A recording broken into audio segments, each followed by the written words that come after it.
worst possible thing you could say when you walk into a car dealership. I spent 5 years with Mercedes-Benz, 5 with General Motors, and the worst thing a person could say when they walk in is, if you could just get me to this payment, we got a deal.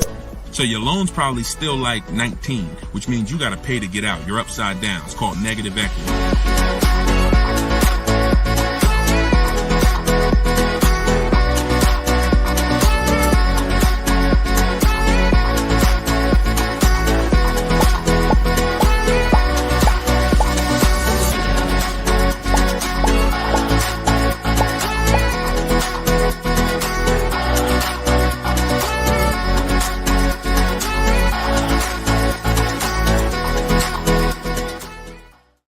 Welcome, everybody. Welcome to episode 7, I believe we're on, of Car Shopping Questions and Answers.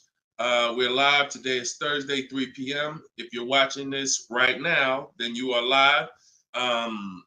What we're going to start doing is we're going to start letting you know, because we do rebroadcast these shows all day, so you can, catch up on them. You can send friends and family to watch the rebroadcast, but right now you are actually with us live.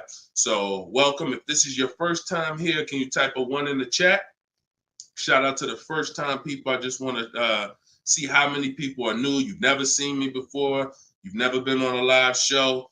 Okay, Troop Chat, I see you, Troop Chat. Good to see you. I always like to know, because most of you probably have never been on a live with me before. What's up, Black Hummingbird? Great to see you. So hold on, I got Instagram on my phone here. And as you come in, first of all, I want to introduce myself, because you don't know me. My name is Deshone. I go by Deshone the Auto Advisor. I spent 14 years in the car business, 5 with Mercedes, 5 with General Motors, and 4, I ran my own brokerage. Now what I've been doing since 2020 is showing you how to get below market car deals on purchases, leases, used cars, new cars, everything from home. I'm the author of the book, the digital book, Cars from Home, 7 Steps to Saving Time, Money, and Avoiding Dealerships. And during the show, for 30 minutes, as part of our welcome offer, you can get your copy for 75% off. It's normally $97, but in my TikTok bio, in my Instagram bio, and in the comment section, you can grab your book. You won't leave the broadcast, so you can make sure you get there before the countdown, but you'll still be here tuned in with us. So I want you to start typing your questions, and then Dolan, who's moderating, is going to pull them into the show, and we'll answer them one by one. Okay? Start typing your questions. I see we already got one from Michelle here on TikTok. Bounce back. Type your question on Instagram. I see you. Type your question in. And could everybody who shares, share? I'm only talking to the sharers. I know who y'all are, and I'm talking to y'all. Shout out to the sharers. And I'm still trying to find out. I might do a giveaway once a show for the sharers only, but I'm gonna have to figure out how to see them. So I got to figure out, maybe you screenshot that you shared, and we trying to do something special for y'all above and beyond, because we can't grow this show without y'all. The ones who tell your friends, the ones who invite your friends, the one who tag your friends, the one who hit those share buttons. Appreciate y'all. So we got something coming for y'all very soon. Okay? So pull the first question, and Dolan, let's get the show on the road. Okay, this one from TikTok. Leasing and maintenance versus purchasing and maintenance. Great question. So with a lease, most times all you're doing is oil changes, tire rotations. If you got a luxury vehicle or import luxury vehicle, maybe they require like a brake fluid change. Like when I worked for Mercedes, you had a service A, service B, service A, service B. That's how it usually rotated. And the service B was, brake fluid change, but it's pretty cut and dry because it's a new car. So versus purchasing, then you're talking about long-term maintenance. Then you're talking about, which if you got a good car, you're usually still doing those things up front. But as you own it long-term, now you're doing things like, you're doing the recommended maintenance. So you might have a 60,000 mile service, a 80,000 mile service, a 100K service. These are all things that come in the maintenance book.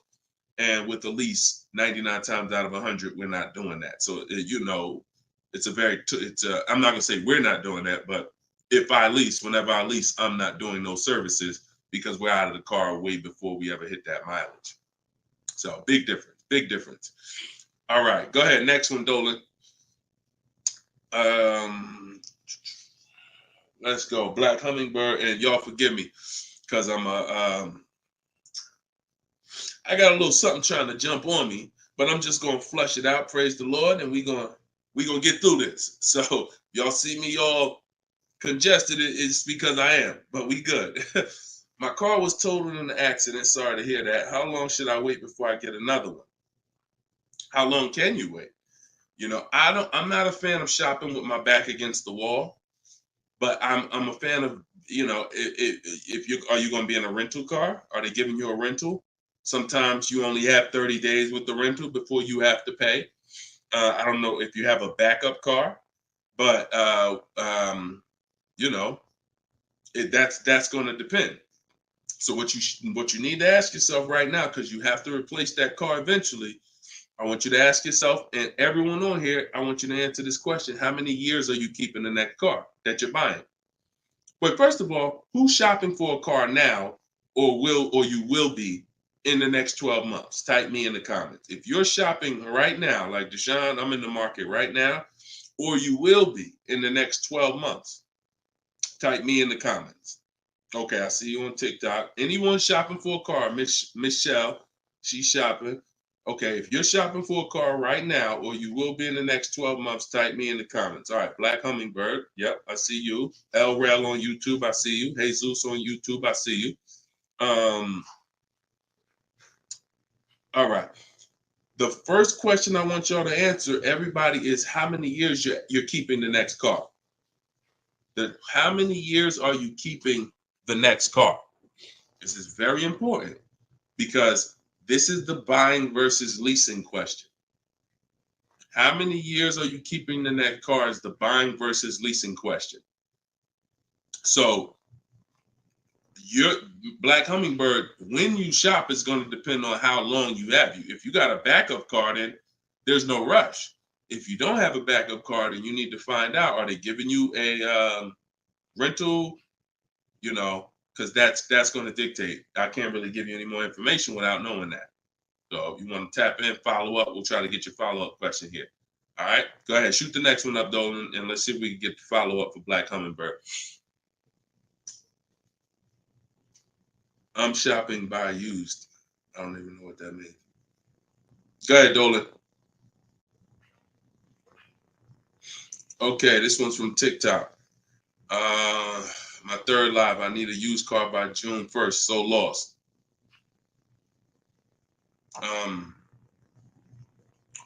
Where you lost? Everyone learns differently. So you have to ask yourself, how do you learn?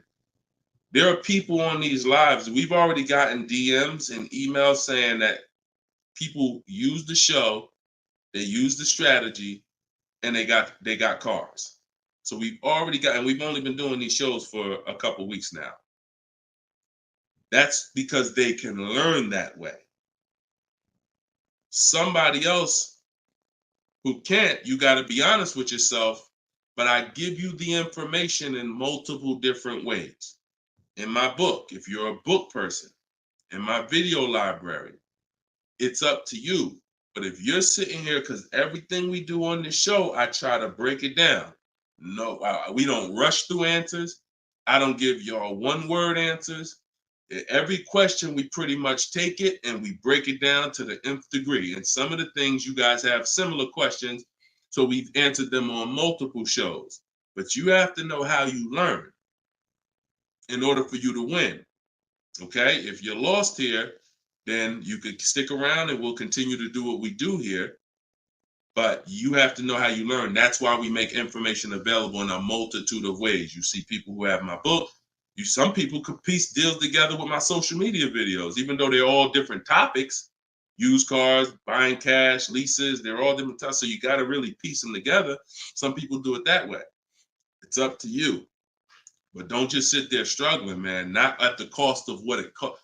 Not at what it costs. All my information is available and it's affordable. Some of it's free, a lot of it is free. But every single product I offer, from my coaching program to my book, it's all affordable. So get in where you fit in, brother. That's really the best advice I could give you. All right, go ahead, Dolan. Shoot the next question.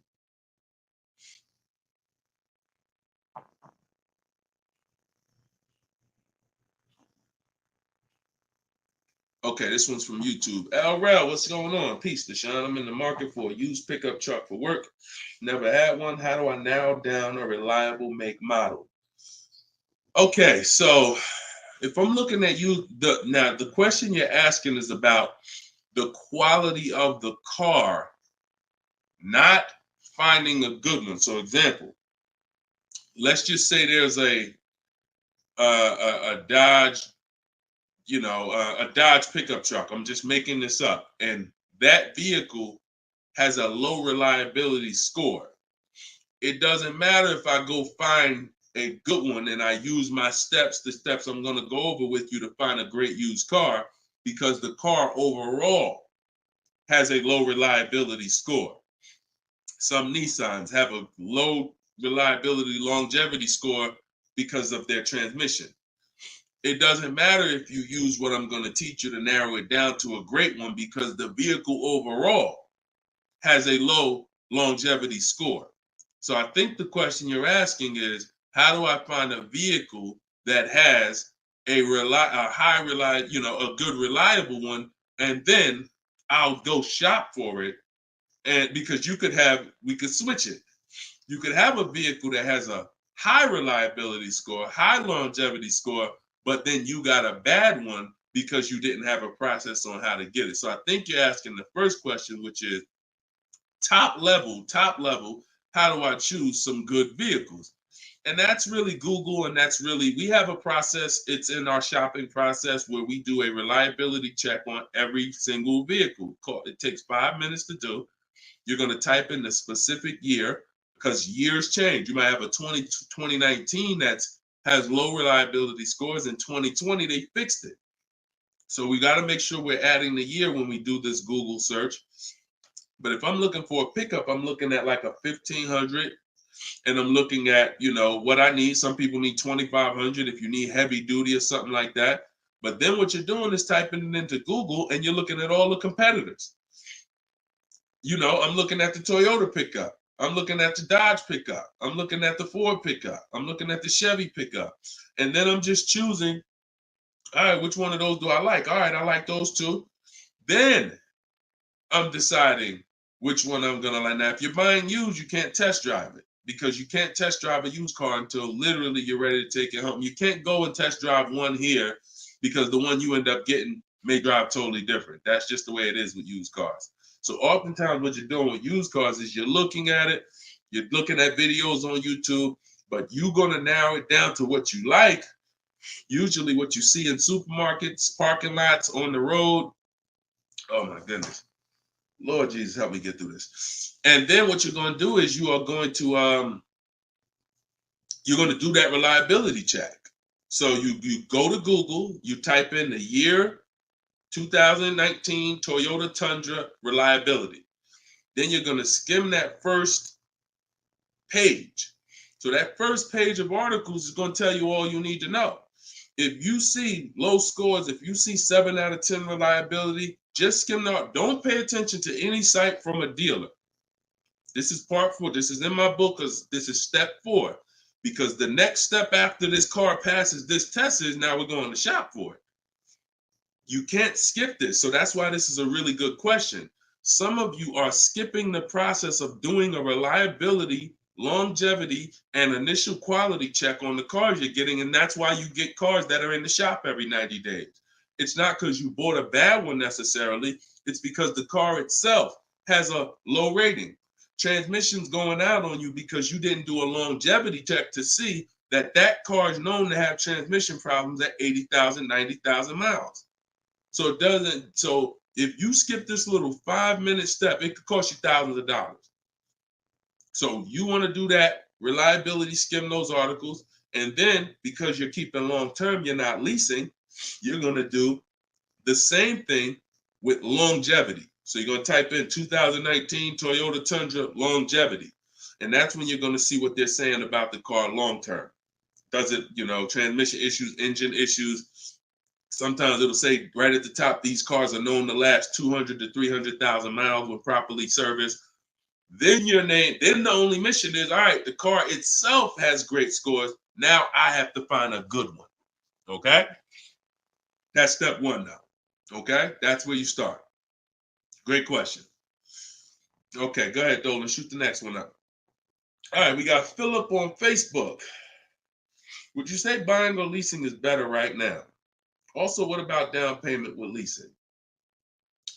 So, all right, you should never be in a position where you're asking yourself, should I buy or lease this car? Based on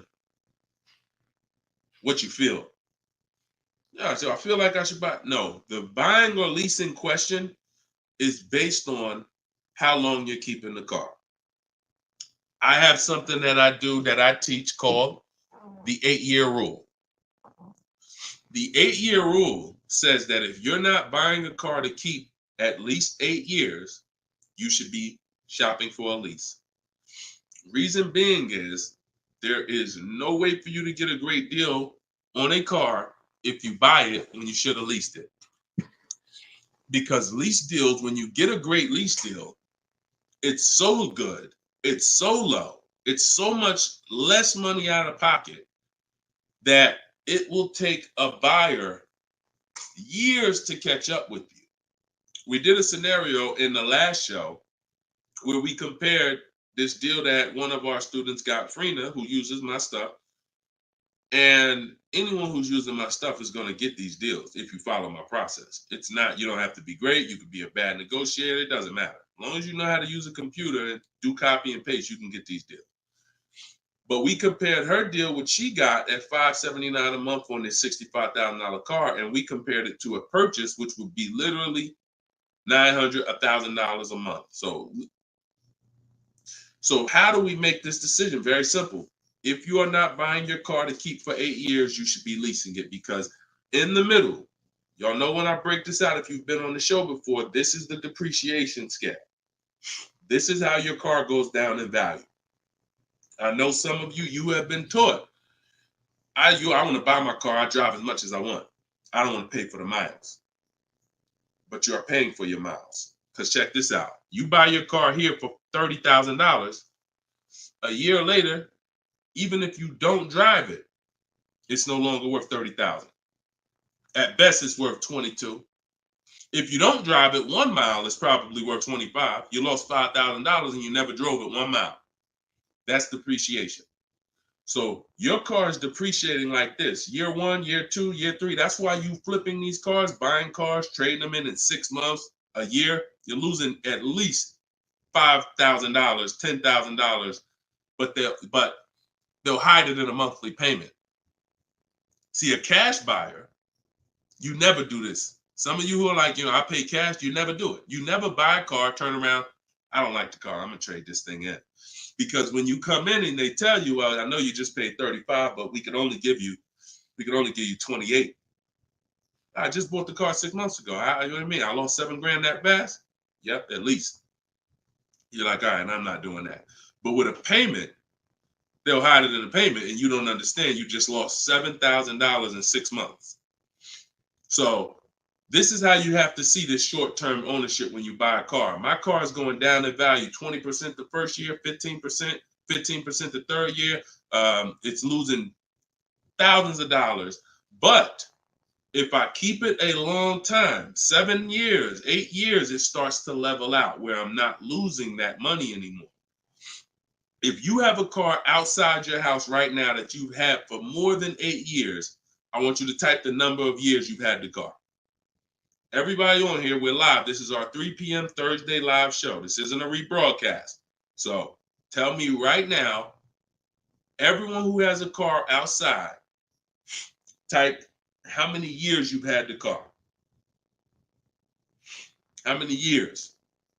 If it's 8, if it's 9, 10, 12. Had somebody on the last broadcast, somebody said they had like a 15-year-old car outside.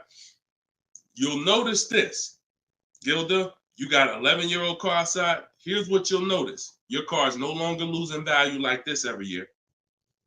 Your car is no longer losing value like this every year. You're going to look and say, if let's assume right now, Gilda, your car is worth, I'm just making up a number. I don't know the car, nothing. Let's say it's worth $8,000. A year from now, it's going to be worth close to 8,000. Probably worth 75. That means you've won. So when you're trying to, when you are buying, wow, Carol's Care has a 18-year-old car outside. So that means you've won, because this is how you win with a purchase, and pay very close attention to what I'm about to say. You don't win when you pay off the car. You pay off the car, but your car's still dropping like this. You didn't win yet. You didn't win yet.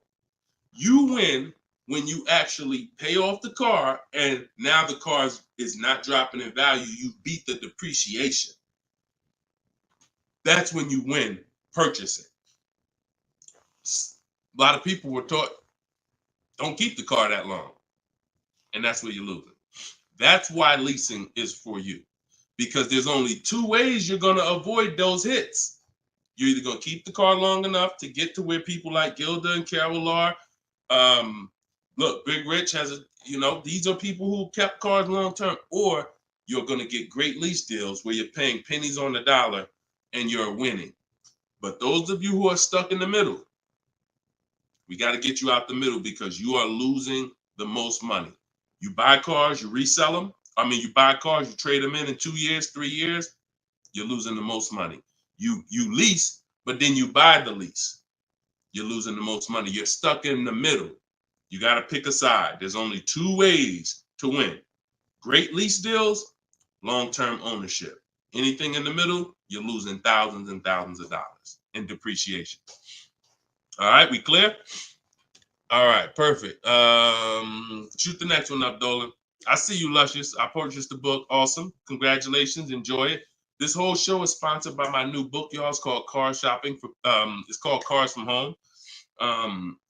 7 Steps to Saving Time, Money, and Avoiding Dealers. So we have a welcome special. So you can get your book for 75% off the whole broadcast. Well, 30 minutes. It's normally $97, but you can get yours. We're rated 4.94 on Goodreads. You can get yours for $24 as long as you get to my bio before the 30 minutes expires. And $97 is a great price. Because here's the thing. I got a lot of books on my shelf. I cannot tell you a lot of books that saved me a lot of money. And my goal for this book was to be one of the books where you look at and say, man, this book right here has saved me thousands and tens of thousands of dollars. And that's my goal for the book. And we've been doing well at that. So, all right, this one's from Instagram. Mission Green. I'm in a purchase for 2 years with negative equity. Want to get into a lease. How can I walk away with the least out-of-pocket cap? So, you're in a purchase right now. You realize, Deshone, I'm not keeping my cars 8 years. I want to transition to a lease. Okay, so what you're going to do, the first thing you're going to do is an equity assessment. Equity assessment is when you find out you're going to get the highest bid, because we never sell a car. We don't trade cars. We never replace a car without getting bids on it. We never buy a car without getting bids on it. We never take a loan without getting bids.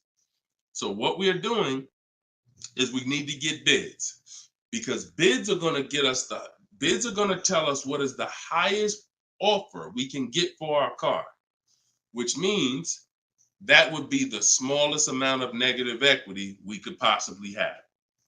So as you get these bids, you're going to get your payoff from your bank, call your bank, get your payoff, then go to CarMax. We like to get 6 bids. CarMax, Driveway, Carvana, Kelly's Blue Book Instant Cash Offer. Do not use kellysbluebook.com. It's nothing but a marketing website that it does us no good. Kelly's Blue Book Instant Cash Offer. Auto Nation Sell My Car, and Car Guru Sell My Car. Now, that'll get you 6 offers. And once you have those 6 offers, you'll know this is what my best case scenario is when it comes to my negative equity. That's my best case. There's 2 ways to get out of negative equity and get a car. There's 3 ways to get out of negative equity, but one of them doesn't lead to a car right now. So we're talking about the first option.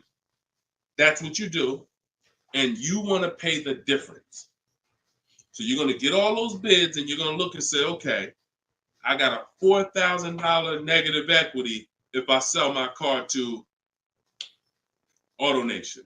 They're the highest bid. Highest bid, 4,000 negative equity. I would not be taking any other money other than putting it to the negative equity. If you got $4,000 in your pocket or anything, and you're like, hey, should I put this down? No, we're going to get the next car with no money down. We need to minimize our negative equity by taking the highest offer from the online bidders. Now, once that happens, we close the gap, and that's the way to move. That's the best case scenario. So if you can't do that, then what you're going to do is you have to trade. This is the only time we trade cars. There is no other time where we are going to trade a car, because you don't get the most money trading a car. You don't get the most money trading anything. If you think about it, if you got a lawnmower and I got a bike, and I'm like, man, look, I'll trade you my bike for your I'll trade you my bike for your lawnmower. Neither one of us is really getting the most money that we could get. That's a trade. It's like a little compromise. I take a little less because I got something you want, you got something I want. It's different than me saying, you know what, I got a bike. Let me see the most money I can get for my bike, and then I come back and pay you for the lawnmower. And this is how you have to see it. This is why we don't trade. Because when you trade, you're not making the buyer win a bid. You're not making the buyer bid. You're just saying, whatever you could pay me, I'll take it. That's why the first option I just laid out is the best option. But some of you don't have the cash to pay the difference. So you have to now forget about the old car right now. You shop for your new car and you get bids. So let's just say in that example, I find out I'm you. I can't cover the difference and sell to the online bidders. Now I'm going to start shopping for my lease. So let's say I'm shopping for a Jeep Grand Cherokee. I get my offers. I find out who wins the bid. I identify you're the highest bidder, and I'm going to that dealer and saying, okay, you're the best bid. Can you tell me what you could pay for my old car? I'm not telling them what I owe. That doesn't matter. I'm just seeing, what could you pay for my old car? And then I'm going to have them get an offer. Now, it's not, in 99% of the time, you guys, it's not going to be what you thought it was. Which, if your highest offer over here with the online bidders was 22, do not think that dealer who won the bid is going to say, I'll give you 22. They probably say, the most I can pay for it is 20.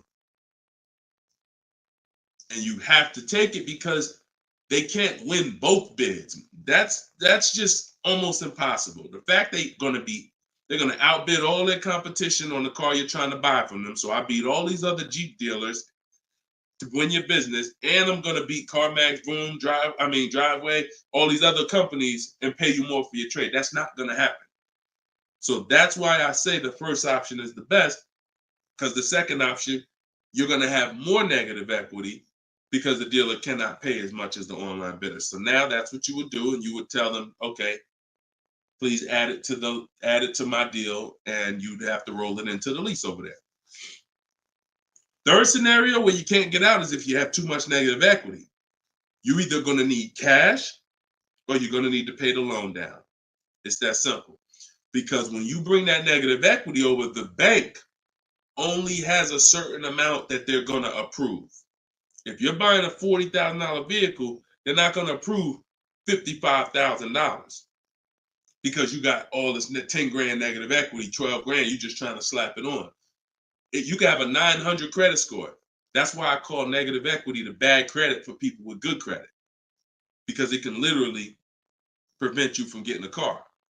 So that's when you have to pause, or you got to put money down to try to get within the loan to value ratios. And that's why I say stay out, get out of negative equity and stay out of it. And 99 times out of 100, the reason for your negative equity is you don't lease. You don't lease. You buy cars, you take out 5-6 year loans on them, God forbid longer, 7 years, 8 year loan, and then you trade those cars in before the loan's paid off. That's what's happening 99 times out of 100 to cause people negative equity. And we got to, and that's the cause. So I just gave you the solutions, but I also want you to know the cause. And that because you're already moving to a lease, you already understand, which is good for you. You already understand, all right, I'm not buying cars anymore until I want to keep something 8+ years. I'm going to start leasing. So this should be your last time ever having negative equity. Okay, great question. All right, Dolan, let's throw the next one up. Great question, Mrs. Green, Mission Green. All right, we are live, y'all. It's our Thursday 3 p.m. live show. Shoot your questions in. Dolan's going to pull them in one by one. We're going to try to get through as many as we can. What's the best way to start about negotiating from the online price? Is this for a new car or used car? This is RT. I don't want to mispronounce your name. How do I get your book? S. Lewis, it's in the comments. Dolan, can you make sure we got the comment for S. Lewis here on YouTube? For those on YouTube, in the comment, we should have a pinned comment where you can just click it. You go to deshonsbook.com, or you might be watching us on a screen. If you're watching us on a television screen, you can scan that QR code with your phone, and you can get it that way. If you're watching us on TikTok or Instagram, you can go to my bio. There's a link in my bio, and you can grab your copy. And you won't leave the broadcast. You'll still be able to hear us, but you can get your copy before that 30 minutes expires and the book goes back up to $97. Okay, when are you really live? I'm live right now, TFD. I don't want to mess up your name. So, all right. So I can't wait for you to answer, but what's the best way to start negotiating from the online price? So let's just assume are you talking about a used car? If you're talking about a used car, here's what you got to know. There's two types of dealers. One dealer posts great prices and sells cars very fast. That's I didn't witness this until I worked for a Lexus dealer. I worked for Lexus for like 6 months. It wasn't for me. Great car, but it wasn't for me as far as the dealership. It's just I had already sold Mercedes. Mercedes was a little bit more exciting clientele because it's just a bunch of different people. There's luxury people, there's sports people, there's performance people. So I went back to Mercedes. But what I saw with this dealership was big on volume. Great price, not going to mark the car up a lot. So if you come in thinking, or if you call thinking, hey, take $3,000 off because you're programmed to negotiate, you're not programmed to know a good price. See, when you know the used car market, which is what I teach, this is what I teach in my book, it's what I teach on the show. You need to know the used car market because, and remember what I'm about to say, this is very important. What's hurting you is you don't even know a deal when you see it. I've had people who are looking, I'm literally making them an offer that I know the dealership is daggone my manager don't even want to do this deal, but they need it. We need the deal. We behind on our numbers. I'm selling the car. We ain't making, it's like pretty much a break even triple net deal. And they're still looking and questioning it. There's nothing we can do. And the reason why I never get in that situation, and the people who listen, if you listen to me, you'll never be in that situation, is because when you have multiple offers, you know a deal. See, the reason why those people would question if this was a deal, they didn't have enough offers. They didn't see that there's offers $2,000, $3,000, $4,000 more than the one I was making them to know confidently, Deshone, this is better than every offer I got so far. Let me take this and get up out of here. So you don't know a deal when you see one, and that's hurting you, because someone who knows a deal, like me, or like somebody that listens to me, give you an example. Some of you are in the same town as some of you have my book. And some of you are actually shopping for the same car that someone else on here is shopping for. that means y'all are competing. So someone who's using my stuff and who knows a deal and who's sitting here talking to multiple dealers while you looking at one dealer slow and doing this, they're going to get that car out of before you even have a time to wonder if this was a good deal. Oh, you know what? That is a good deal. Let me call them back. That car's gone. It's gone. So that's the first type of dealer. They price the cars to sell, and they're not going to be online for more than 24, maybe 48 hours, and they're gone. The other used car dealer is dealers who price them high, and they prepare to negotiate. They're ready because they know people want to see a discount, and they're waiting for somebody like you to come in and say, okay, knock $2-3 grand off, you know. But if they're overpriced, what does it matter? If you're overpriced $3,000, $4,000, $5,000, and you take $3 grand off, you're still, it wasn't the best deal. So don't think so. Some of the best used car deals, when I bought my Infiniti truck, he literally only had $800 he could give me when I got there. I didn't ask for it when I was on the phone because, again, what I say, I'm trying to teach y'all the psychology. I don't want you to know everything that goes on behind the scenes. I just want you to know what to do. But every now and then I got to tell you why you should be doing this. When that car comes on and that dealer knows this is the best price in the market, this car is not going to last for 48 hours. You call them and say, hey, could you do another 1,000 off? Click, not even interested. One, the car just got here. I don't know who you are. I don't know if you're serious. Listen, we ain't got no time for that. What we do when we find that best car is we know we've done all our research online from home. I'm on my way. Only thing I need to know is, has the car been smoked in? Because I can't see that online. That's the only thing. We verify that there's no fake fees, because some dealers will price a car low and then they add fake fees because they want you to come without even asking them about the fees. And the second type will, hey, the car's been smoked in, and if you don't ask them, you'll get there and be like, oh, car smells like smoke. That's the only two things we verify. No bogus fees. Nope, hasn't been smoked in. I'm on my way. Then when I get there, we test drive. Car meets our test drive. All right, boom. Can you do another 500 off, 700 off? Because I already know it's the best price in the market. See, when you know the market, you negotiate intelligently. When you don't know the market, you come in, hey, listen, take $3 grand off. You don't realize you look ridiculous. I don't want you looking ridiculous saying, yo, man, I can't do it. You haven't done your research. I don't want you leaving, oh, man, that dealer don't want to make a deal. No, you didn't know a deal. And you leaving and you like, oh, man, I'm going to find somebody. So this is the science of car shopping online. This is the science. You got to be able to know, is this car the best price in the market? If so, I'm not going to ask for any discount until I get there. Because once they see me, I drove it, they know I'm serious. I know the car's the best price in the market. Hey, can you do another 500? Even if they say no, I know they won. All right, I won. But if they say, yeah, listen, I wouldn't normally do it because the car just got here, which is true. I know that. But, you're here. All right, $500, we got it. Or, hey, look, can we split it? I really don't have the room. In which case, we know they're telling the truth because we know the market. You got it. We'll do it. This is how you get below market used car deals. You don't just stumble onto them. You get what I'm saying? Is everybody clear on that? Type clear if y'all are following what I'm saying. Clear if you're following what I'm saying. You're not going to accidentally stumble into a below market deal. It takes strategy to get below market deals. If everybody could get below market deals, they wouldn't be below market deals. They'd be average deals. Does that make sense? All right, glad we clear. I see you, Michelle. All right, shoot the next question up, Dolan. Let's roll. Let's keep it going. I see you, Rose, on Facebook. All right, Blooming Chosen One from Instagram. Almost done closing at 1%. Let's go. Come on. Come on. That's what I want to hear.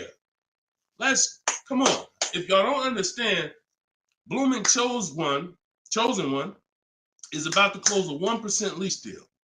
That means her lease pay, I'm assuming that this is a woman. I can't see, so forgive me if there's no picture. She's about to close a lease deal at 1%, which means her lease payment is 1% of the MSRP, no money down. I just want to make sure it's clear, chosen one. We don't, if it's money down, it's not 1%. It should be like $400 a month. I'm giving you $400. Car's $40,000. That's 1%. So, any tips on techniques for finding great deals on insurance? I use Insurify or I use Jerry. These are apps that shop on websites that shop multiple carriers. And I know it's Kayak and stuff like that, but what I found is Insurify has like insurance companies that we don't know about. It's painful shopping for insurance unless you have something that's actually, because think about all the insurance companies around us that will want to give us auto insurance. We don't know about them now. Small companies, they don't have the advertising budgets. So you want a tool that's going to connect you with all these insurance companies, not just the big name ones that we all know, Liberty Mutual, State Farm, that got the, $1 billion marketing budget. Some of the smaller insurance companies, we want to get those offers. And so Insurify.com, I'm not sponsored by them. I just love multiple offers. So I love multiple offers. And so any tool that gets me multiple offers on anything, I love. So yeah, that's what I would say. So keep me posted. I told you, I want to see your deals. See, she didn't even say what car she's looking at. That's how we know. See, people with no skills, all they talk about is the car. Just got the new Range Rover. Yep, just treated myself. Retirement gift. All they talk about is the car. And I'm not stepping on your toes, but you like Deshone, that's me. That's me. I know who I'm talking to. When you start getting skills and buying cars, making people bid 90 minutes from home, using my systems, the first thing that you're excited about is the deal. The car's second, but the deal's, once this deal's closed, now I'll get excited about the car. All right, good job. Great job. I love it. Go ahead, shoot the next one up, Dolan. All right, from TikTok. Is it true that there is no need for down payment?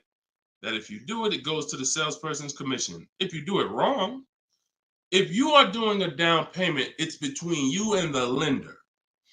If you go in and you're a payment shopper, then your down payment is usually going to go to commission. A payment shopper says things like, how much does that car cost a month? Okay, that's a little high. Could you get it to, could you get it like under 6?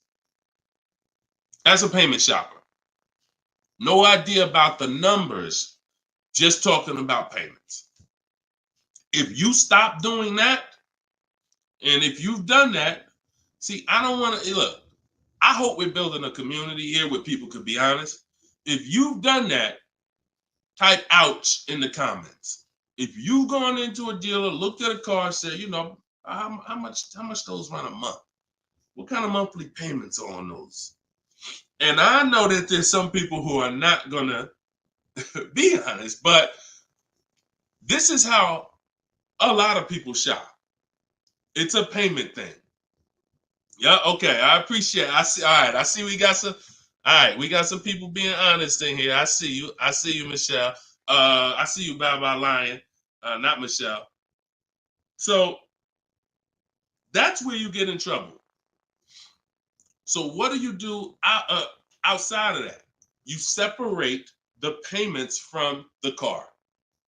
The payment you handle when you're shopping for, look, Byron on YouTube said, ouch, just experienced this past weekend. It's terrible out here. It's great out here for us, okay? It's terrible when you have no strategy.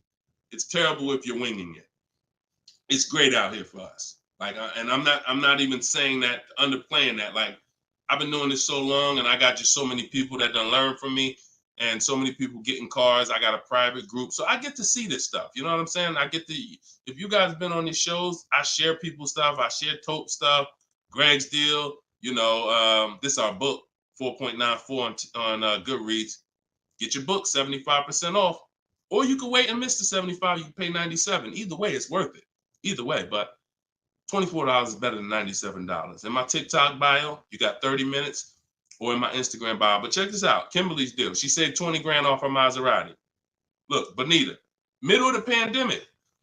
So we've been hearing since we started this whole thing, yo, it's terrible out here. Man, there's no deals out here. Middle of the pandemic. Look, December 2022. Blood in the streets. Kia Telluride, one of the most popular vehicles of the last 3 years. Bonita, from home. Kia, 2023. 600 down, 600 a month. People paying $800, $900. There's people right now that's going to watch this broadcast that has this particular car paying $700,000, $800,000, $900 a month for it. This same vehicle. So, Charles, Hyundai Palisade, top 5 most popular vehicles the last 5 years in this category. Look, $597 a month, $48,000 truck. So it's what you know. In fact, it's what you don't know. So I would tell you, yes, when you are winging it, when you shopping, when you just winging it, yeah, Byron, it's gonna seem like, man, it's horrible out here.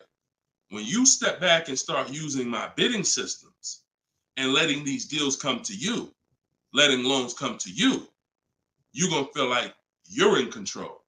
You call the shots. Okay? So that's what I want everybody to know. It's all perspective. You know, somebody who's never had a fight in their life may be like, oh, shoot, I'm gonna lose this fight. Mike Tyson, he's not worried about losing a fight. And I hope he's not throwing this fight. So, another end. It's all about what you know. You learn better skills, you get different results. You keep the same skills, keep shopping like our grandparents shop, keep shopping like our parents shop when there was no internet, keep shopping like it's 2005, you're going to get those same results. All right? Everything I'm talking about, y'all, is in my book. This whole show is sponsored by my book, Cars from Home, 7 Steps to Saving Time, Money, and Avoiding Dealerships. My whole shopping system is in there. You can get yours in my bio. I just said that. So go ahead, Dolan. Shoot that next question up that you had up on the screen. My lease is up this year, but I'm over 4,000 miles, and a car dealer just told me if I lease again that I'll have to pay for the over miles. What do I do? Okay, I want you to know something, and I want you to hear me clearly. Dealers who tell you they'll cover the mileage. I know some of you have heard this in the past. You know, my dealer said if I release a car from them, they took care of the mileage for me. No, they didn't. No, they didn't. Mileage is never taken care of because mileage is between you and the bank. You told me you were going to drive this, the bank, not the dealer. Dealer has nothing to do with the car. Once you drive off the lot, it's between you and the bank. It's between you and the leasing company. So when you go over miles, the bank says they told us they were going to bring this car back with 36,000 miles on it. They already have an estimated value of what they're going to sell the car for, and it's based on 36,000 miles. That's why if we're under miles, we always do an equity assessment. You're going to do this either way, Miss B, but this is one of the main reasons when we're under miles, it doesn't matter, because if we drive less than we told them we were going to drive, we want to see if there's any equity that we can actually pull out. If you didn't know you can sell a lease, yeah, that's another discovery. Aha moment, you can. We've been doing it for years. So, but going back to this case, if you're over miles, you got to pay for it because you can't give it back to them. It comes out of their profit. So what do we do to try to minimize this? One, we don't let a dealer tell us we're going to work this out for you. We have to do our own equity assessment. So you want to see what your position is. You want to call the leasing company, get your payoff. This is the second step in my process. Once you know whether you're going to buy or lease again, that's step one. Now, if you have a car to replace, you own it, you lease it, doesn't matter. Anything you're replacing, we got to do an equity assessment on it. So we're going to call the bank, get our payoff. If it's paid off, obviously we don't have to do that. And then you're going to get that payoff, and then you're going to get those offers I talked about earlier in the show. If you missed it, I don't want to go through the whole equity assessment process because we already did it. And for the people who've been on here, I don't want to repeat the whole thing. But if you go on YouTube, if you go on Facebook, you'll be able to see the broadcast. Go to the section on equity assessment and follow that process, because you need to see, can I sell this vehicle and break even, get out of it, or if I have a mileage penalty, you know, does it make more sense for me to actually get out now, which in a lot of cases it probably won't, because you have payments remaining. So if you got out now, see, if you sell it, it's clean. So if you sell it, and it goes back to what we were talking about with what somebody asked the question about the negative equity. Let's just say I'm you. I do my equity assessment. I find out to get out of the lease, I gotta contribute like $1,000, but I could get out now. When I sell a lease, there's no penalty. It's literally no payments due, nothing. It's everyone's whole. That's the only way. Everyone's whole. My second option is I gotta account for the payments I have left on my contract. If I got 5 payments left at $500 a month, that's $2,500. Does it make more sense for me to get out now and pay those payments? Probably not. Or does it make more sense for me to just wait and take the mileage penalty? So those are the 3 things you're comparing. Selling the car, and you're seeing what's the least money that comes out of my pocket. What's the best of those things? Selling the car, getting out now and taking the payment hit, because all those payments are going to be due. They're going to have to be rolled over to your next vehicle, or driving the car until you get close to the end of the lease, and maybe maybe it depends on how much you drive per month, and maybe you're 8,000 miles over, and that's a $2,000 mileage penalty. So these are the things you have to think about. But I'm telling you that if you just walk into a dealer and say, hey, could you work this up for me? Now you don't even have the luxury of guaranteeing you got the best price on the car. So now, because they see you as desperate, oh, she needs help, she don't know what she's doing, so let's just work these numbers, move these numbers around, and tell her, hey, we got you to this payment. Does that work? Now you're a payment shopper and you don't even know. Just give me to a monthly payment that makes sense. You didn't realize that you overpaid, and they're packing that deal, and you overpaid by probably $4 or $5 grand because you wanted to let them do it. So those are 3 scenarios, and it all starts with the equity assessment. Because like I said, you might be able to do that equity assessment and find out, oh, I could come up with $1,000 and I'm out of this thing clean right now. Or you might break even. It depends. That's why it's always an equity assessment.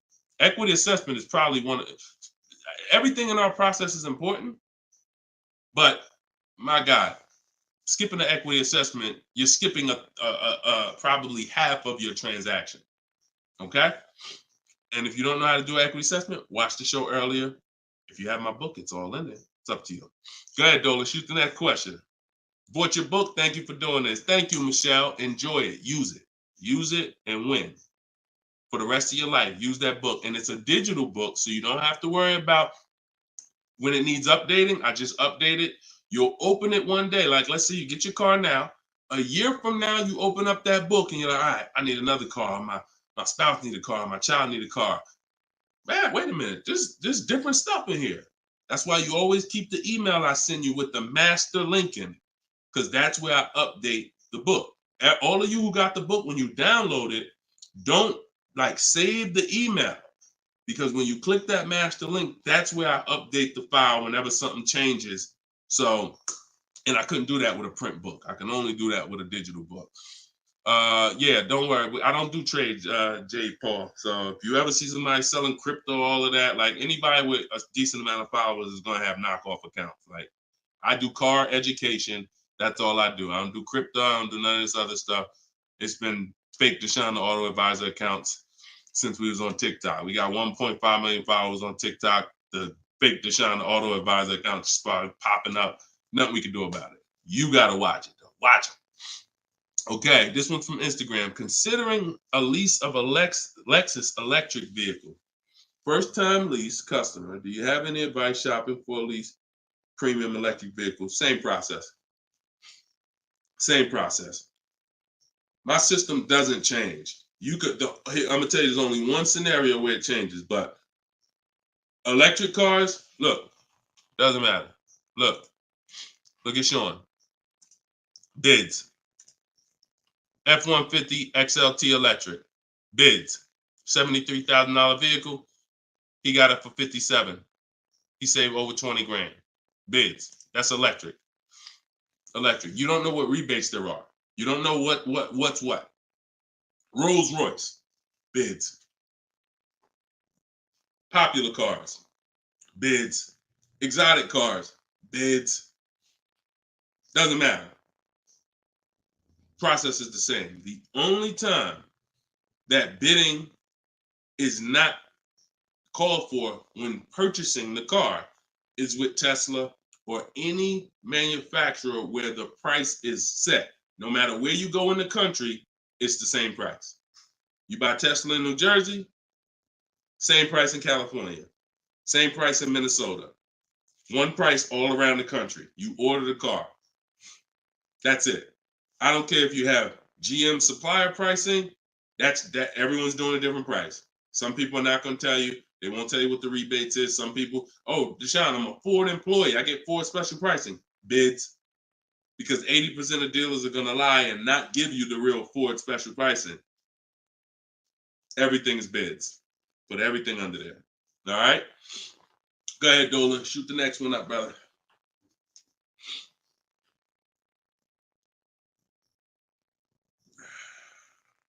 No, you don't bid. You don't bid, Coco. You're making people bid. This one bounced back, Brian from Instagram. What's up? Hey, bro, I recently financed a BMW 330M, but the problem is they gave me a high APR. Sounds like a payment shopper. Listen, we got to take responsibility. You accepted a high APR. Now, how do you get out of it? Only way is to refinance. You can refinance or sell a vehicle. And so bids, what we do is, see, now let's just say for an example, you use our system we call the bank bidding war. Bank bidding war is 3 rounds. We check to see if there's any special interest rates. 1, no special interest rates on the car, which a BMW 330M, probably not. You never know. But then if there's no special interest rates, we go and we get bids and we find a dealer that's going to sell us the BMW M for the lowest price. And it doesn't matter, popular cars. I had a young lady earlier this year. Well, no, that was last year. She was looking at the brand new X4M, redesigned, just redesigned, brand new body style. She got her offers. Best offer was $3,000 below MSRP. Worst offer was like $5,000 over MSRP. Brand new, newly designed, fresh in the country. No one's ever seen it. Bid, she got $3,000 below MSRP. When people are paying thousands more than that.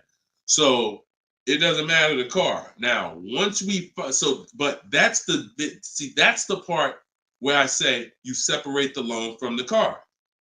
You separate the loan from the car. We find the dealer who's going to sell us the car for the lowest price.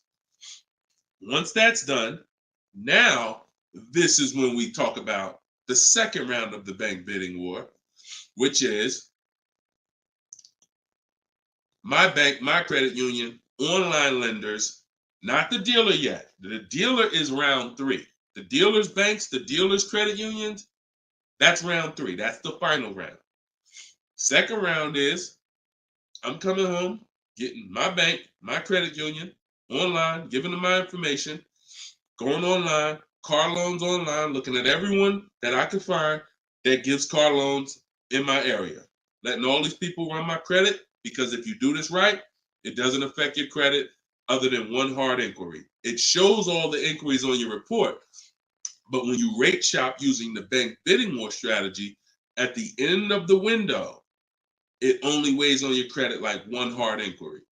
But you got to do this in this small window. It takes 2 days. First one is all of those bank, that's the round 2. So now let's say my best rate from that round 2 is 7.9 interest rate. Okay, round 2's done. Now I'm calling the dealer who won the bid, who has my car waiting. I already reserved it. And I'm saying, okay, my bank or this bank gave me 7.9. If you guys can beat it, I'll give you the business. Now, round 3 starts with the dealer going to work. That's when the dealer's bank. See, the problem is the dealer was your first offer for financing, or one of your first offers. The dealer, when properly done, is our last offer.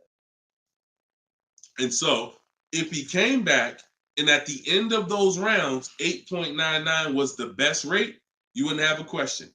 You wouldn't be questioning it. You wouldn't be saying, oh, man, how do I get? You would still be considering refinancing because that's still the solution. Whenever rates get lower, you refinance. But you wouldn't be it wouldn't be they gave me that. It would be that was the best rate available at that time. So that's why you need to get bids for future reference. But in your case now, all you can do is find somebody to refinance the loan. And that's what you do. Type in car loan refinance online. Call your bank, call your credit union. Hey, I'm looking to refinance and see if they can be 8.9. Okay. For future reference, though, bank bidding war. Okay. And that's, we gotta, we need to, I want to get you to the point. You gotta, it's up to you. Use this. Everything I'm telling you is simple. Nothing I'm telling you is rocket ship building. This is all simple online processes from a computer. We got grandmothers doing it. We got introverts doing it. Doesn't matter. We don't even talk. Has anybody heard me say anything about talking? No. We're using online tools to get these processes done. That's why they work for everybody. If you had to talk, then yes, you could mess it up. But this is for the future reference. We want to guarantee that we got the best price. And the only way we're going to do that is with bids on everything. Okay? Go ahead, Dolan. Next question. Great question, though. All right. This one's from TikTok. Can24 Loco. Is a lease worth it if I know I'm going over the miles? You pick your miles. You pick your miles. I had somebody no, I don't even want to talk about him. Somewhere along the line they told him it was okay. So you pick the miles on a lease, and I would never in a million years pick less miles than I need. 10,000 miles per year, 12,000 miles per year, and here's what happens: if you see somebody who's intentionally picking less miles to save $20 and to go from 10,000 miles a year to 12,000 miles per year is probably like $20 a month. To go from 12,000 to 15,000 for most cars is probably another $25 a month. So the difference between 10,000 miles per year and 15,000 miles per year, 15,000, no penalties. Deshone, I know I need 15,000, but I took 10. So you're going to do 15,000 anyway, and you're going to be penalized for the 5,000 per year over at 25 cents a mile. Instead of paying the additional $45 a month, which would be way less than the penalties, because 5,000 miles per year, 15,000 miles over at 25 cents a mile is $3,750. $45 a month times 3 years is $1,620. Numbers are numbers.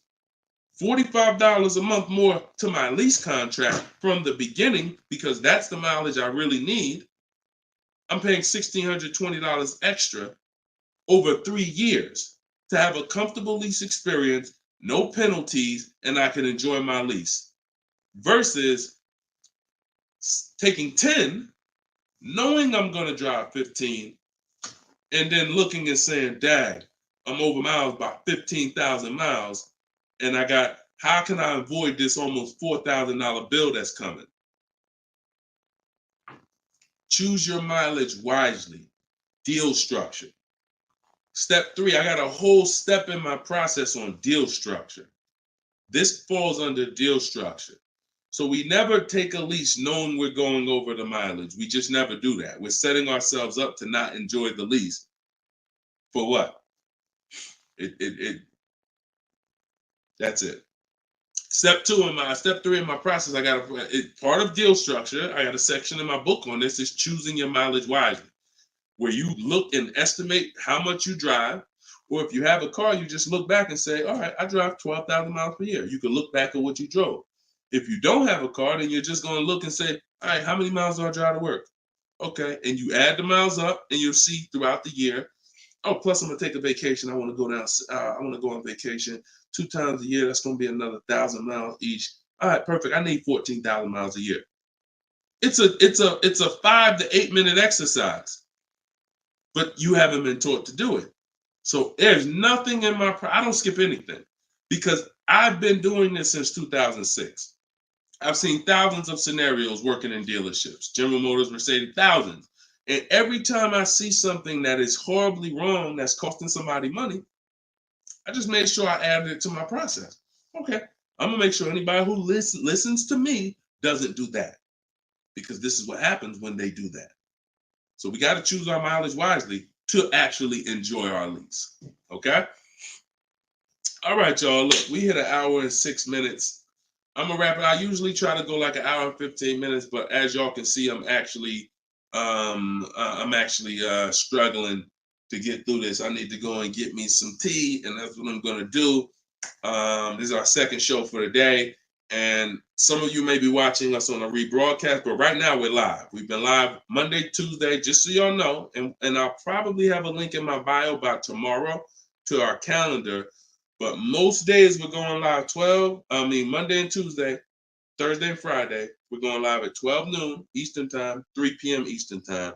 So that's when our show is going to air live. And every time you see us on a rebroadcast, we're going to have a sign on the top that says rebroadcast. So y'all know, okay, this is a rebroadcast in case I couldn't watch the whole show. I was at work. So we rebroadcast all the time. But yes, always a pleasure, y'all. Let's keep winning. Shout out to the people who got my book. I appreciate y'all. Thank you to those who reviewed it, who helped us get to 4.94 on Goodreads.com. I appreciate you, and continue to use the book and continue to unlearn the bad stuff you learned about car buying. If you don't hear me say it, that's because I don't do it. And no one who listens to me does it. You hear somebody say, yeah, I was in the dealership. I was in there like 4 or 5 hours, but man, I was using what Deshone teach. He wasn't using what I teach, because we're not in dealerships more than 30 minutes. He wasn't 30 minutes tops. If we in there for more than 30 minutes, you could clearly say, this ain't what Deshone teach, because I'm only here to test drive, or I'm only here to pick up my car if they don't deliver. That's the Cars from Home way. So you can get your book in the bio, 75% off, as long as you didn't miss the countdown. Even if you missed it, it's $97. Great price, but all right. Let me get up out of here, y'all. And always a pleasure. God bless y'all. And make sure you like and subscribe if you enjoyed the content. Tell a friend. All right. I'll see y'all on the next show. God bless you all.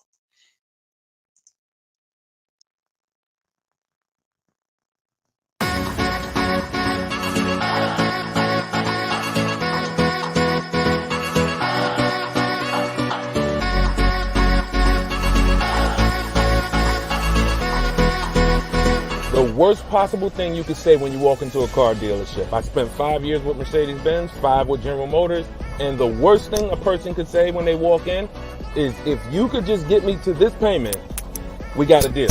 So your loan's probably still like 19, which means you got to pay to get out. You're upside down. It's called negative equity.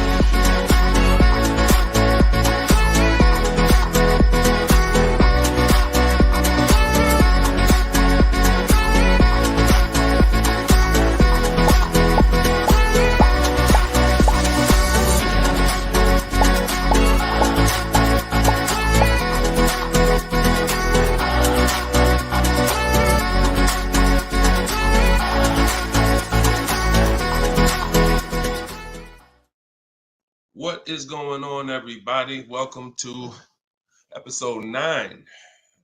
Maybe episode 8. Either way, I'll make sure the right episode is in the comments. But welcome to Car Shopping Questions and Answers. This is our live show. It is Monday. This is our noon show. We want to make sure that you know when we're live and when we're rebroadcasting. So every time you see the rebroadcast, you'll see a badge that says previously recorded or rebroadcast or replay. But whenever you don't see that badge, then you know we are live, and you can engage with us and ask your questions, and we will make sure that we get through as many as possible. So come on in. Everybody just come on in. I'm actually just sharing this broadcast on Facebook now. And on TikTok, welcome. I see you, Claudia. I see you, Dreamer. You guys can start typing your questions in. And let's do a little housekeeping first while we let the first couple questions come in. If you don't know me, this is your first time ever on a live with me, type the number 1 in the comments. I want to give a welcome to the first time people who've never been on a live with us before.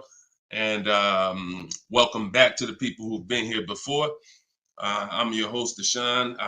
I'm known as Deshone the Auto Advisor. I spent 14 years in the car business with Mercedes-Benz, General Motors, and running my own brokerage. And now what I do is I teach people the science of car shopping from home. I'm the author of Cars from Home, my new digital book, 7 Steps to Saving Time, Money, and Avoiding Dealerships. And everything that I talk about, everything if you've seen any of my social media videos, everything is based on one of the 7 steps in our shopping system. So we don't hold back. So you guys can come in. I see a lot of people on TikTok coming in. Could y'all start tapping the screen if you're going to spend 10, 15 minutes with us? We're usually here for at least an hour. If y'all can start tapping the screen so we can let TikTok know we're about to talk some serious money over here. Frankie, I see you. Good to see you, Frankie boy. Thanks for sharing. Shout out to the sharers. And whenever we have the first question, we will certainly get down to it. Also, if you, all of you do have the opportunity to get my new digital book at 75% off. I always like to let you know about this welcome offer. The book is normally $97 and it's currently 4.94 stars on Goodreads.com. So thank you to all of you who have taken the time to rate the book, to review the book. But most importantly, thank you to everyone who's using the book so that you can stop car shopping like our grandparents. No offense, but most people are shopping the way our grandparents shopped before there was internet, before there was leverage. And my mission is to show anyone who's willing to listen how to stop doing that and how much money that's costing them today. All right. Did we get the first question yet, Dolan? If not, then listen, you know I could keep talking. Okay, here we go. Instagram. Shout out to Instagram.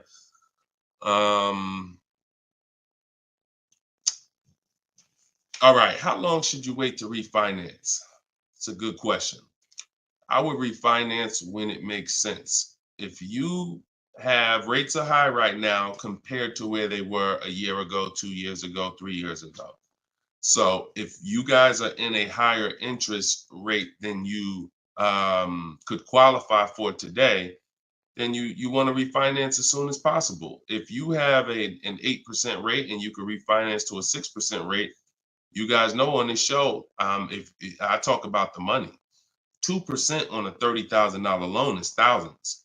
That's not hundreds. So if you have it, on some of you have improved your credit. So you may have had a lower credit score a year or 2 years ago when you got your car, but now your credit score is higher. So you want to make sure you are following this guideline though. Most of the people who want to loan you money want you to take more for longer. That's just what they want you to do. I am of the mindset of you don't want to stretch the loan out long. You don't want to stretch the loan. You don't want to stretch so if you've already paid for a year or two, you don't want to stretch the loan out longer because they'll want you to take it longer. They'll tell you right up front, if you take a 6-year loan, your payment's going to be this. Meanwhile, you've already paid for 2 years. Don't fall in love with the new lower payment. Fall in love with paying as much as you can at the higher interest rate. So if you can pay a higher payment for 4 years, pay the highest payment you can to get the loan out of the way faster. Don't be tempted to stretch out the loan and go longer with it. Or else you're falling into that trap. Like I said, people want to loan you money, want to lend you more for longer. They take it for 6 years. You could always pay it off earlier. They're hoping you don't. Okay, so that's typically the rules of thumb that I like to follow. All right. This is from Instagram. Well, this is Luna. I was desperate and just got the first deal. I set a very high payment. Can I refinance for a smaller amount? Luna, weren't you on the show a couple of days ago? I was desperate and just got the first deal. I set for a very high payment.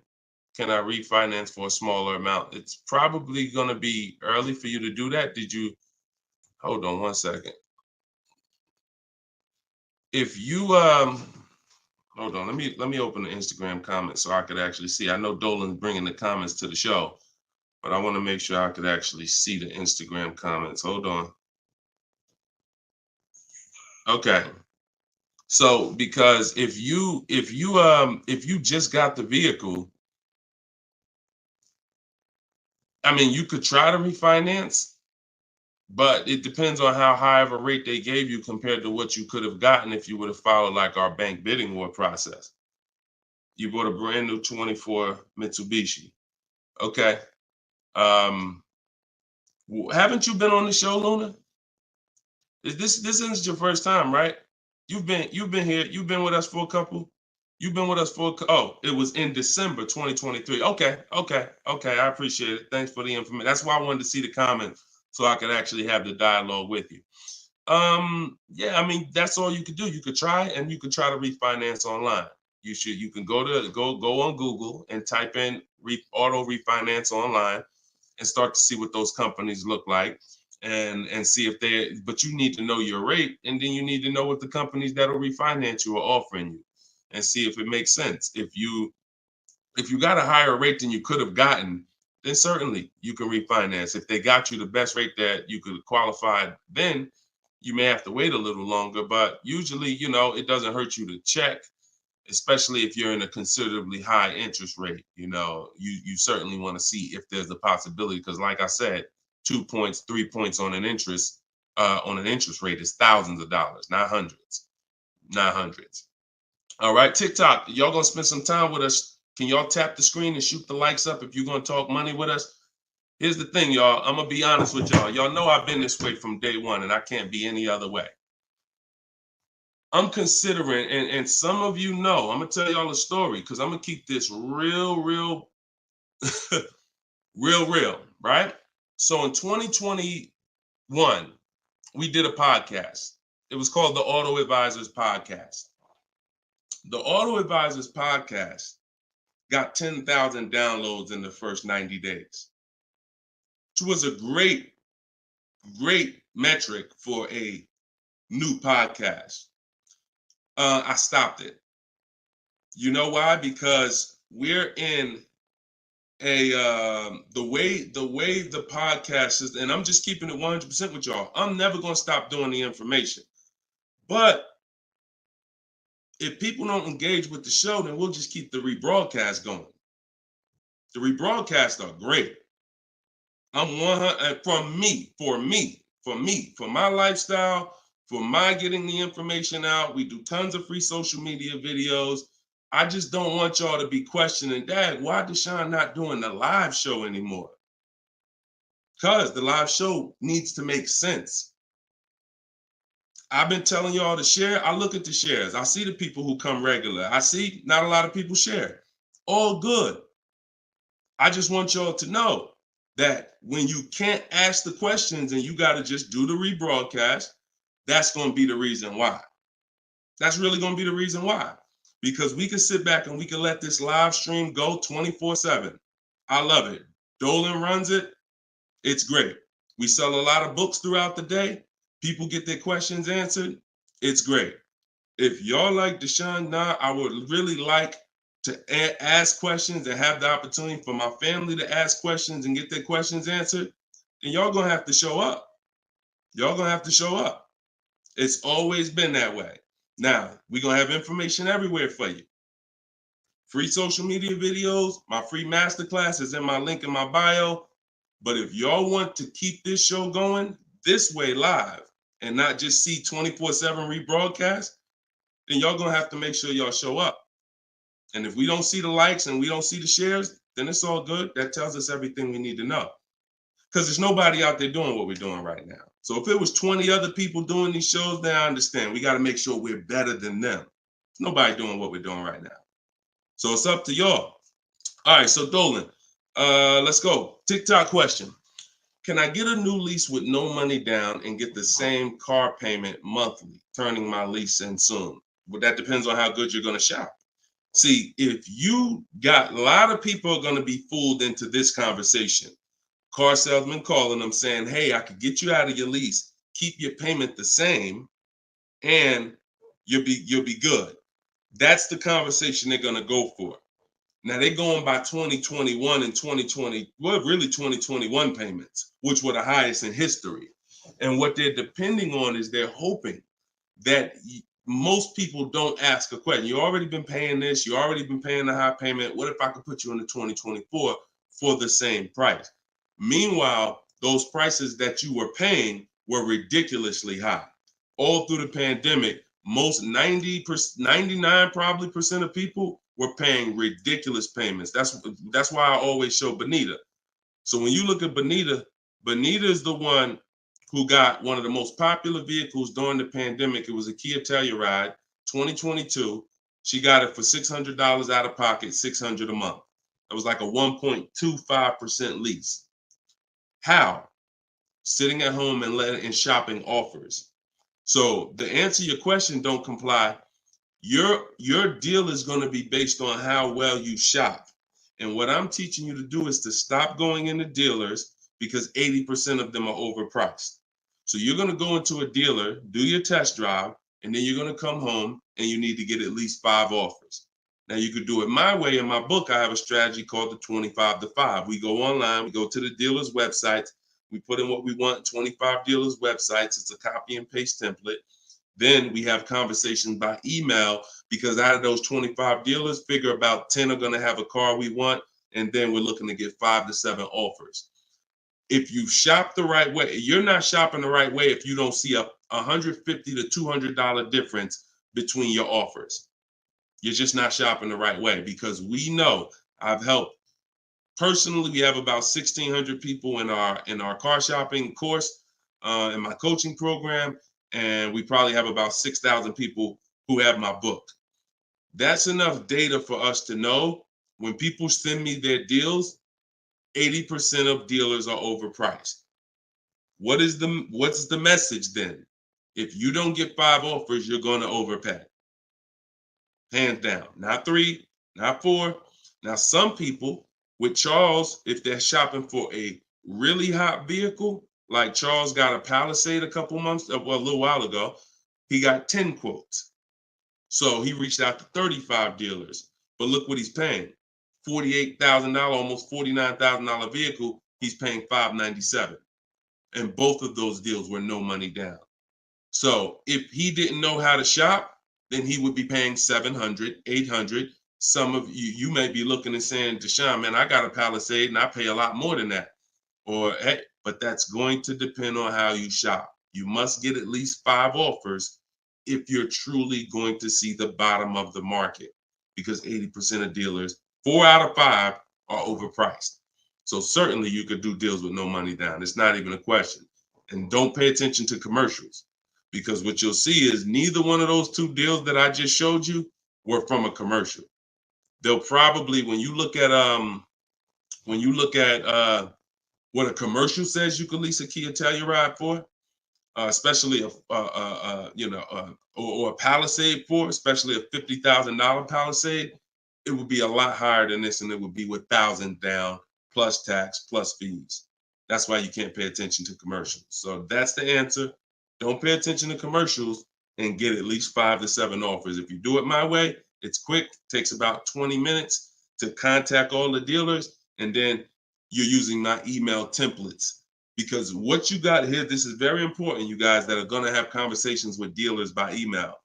You must know how to keep the conversation on your terms. You must know how to keep the conversation moving forward when people ask you, hey, can we get on the phone? Hey, can I get your phone number to call you? Hey, when can you come in? You must know how to have the conversation stay on your agenda. That's why I wrote the scripts. But even if you're not using my book and my scripts, make sure you are committed to staying the course, that you're not getting on the phone, you're not coming in, and that you're going to be shopping from home. Okay? Because salespeople will try to get you to come in. All right, go ahead, Dolan. Shoot the next one up.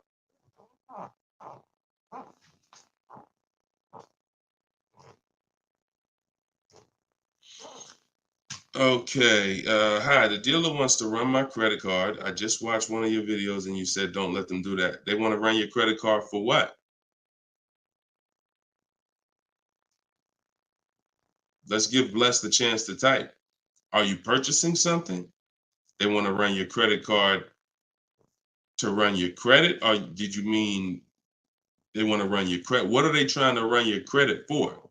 I mean, your credit card for. Now, if you have made a deal with somebody, when we make a deal online, oh, you mean running your credit? For what? What's the purpose of you running my credit? And that's not even what the ad. See, when you request your offers, you're requesting your offers by email. And we're always telling them assume tier 1 credit. There's nothing else for us to focus on. What is the purpose? Now, again, let the 80% do what the 80% do. Lie, tell you stuff. You need to have other dealers in your inbox to know. Sometimes people say, well, Deshone, this dealer said, this one dealer said they don't lease. I said, okay, how many other dealers that you talked to said that? No one yet. Okay. When 80% of them say that, that means they don't lease that car. One dealer, they might be having customers come in, don't know what they're doing. Oh, yeah, no, we don't lease. Oh, okay. Well, I guess how much is it to purchase then? So let the 80% do what the 80% do. When we shop by the numbers, and when you shop by the numbers, you win, because if this dealer lies, the other dealers exposed that they lied. So one dealer says I can't lease, and then 4 other ones give me a lease offer. Clearly, you were lying. So don't worry about what one dealer says ever. That's why you need to be having multiple conversations at all times. Trying to get my payoff, my car finance. Shoot Jerry's. Can you put Jerry's question up from Facebook here, Dolan? Okay, trying to get my payoff. Thank you, Dolan. My car finance company says contact dealer. Should I contact dealer? What the heck kind of broke leg, half-wit finance company you with if they telling you call a dealer for your payoff? What's the name of the company? What's the name of the company? You got to realize how the banks is in bed with some of these dealers, and you're going to understand that. The dealers couldn't have did Hyundai.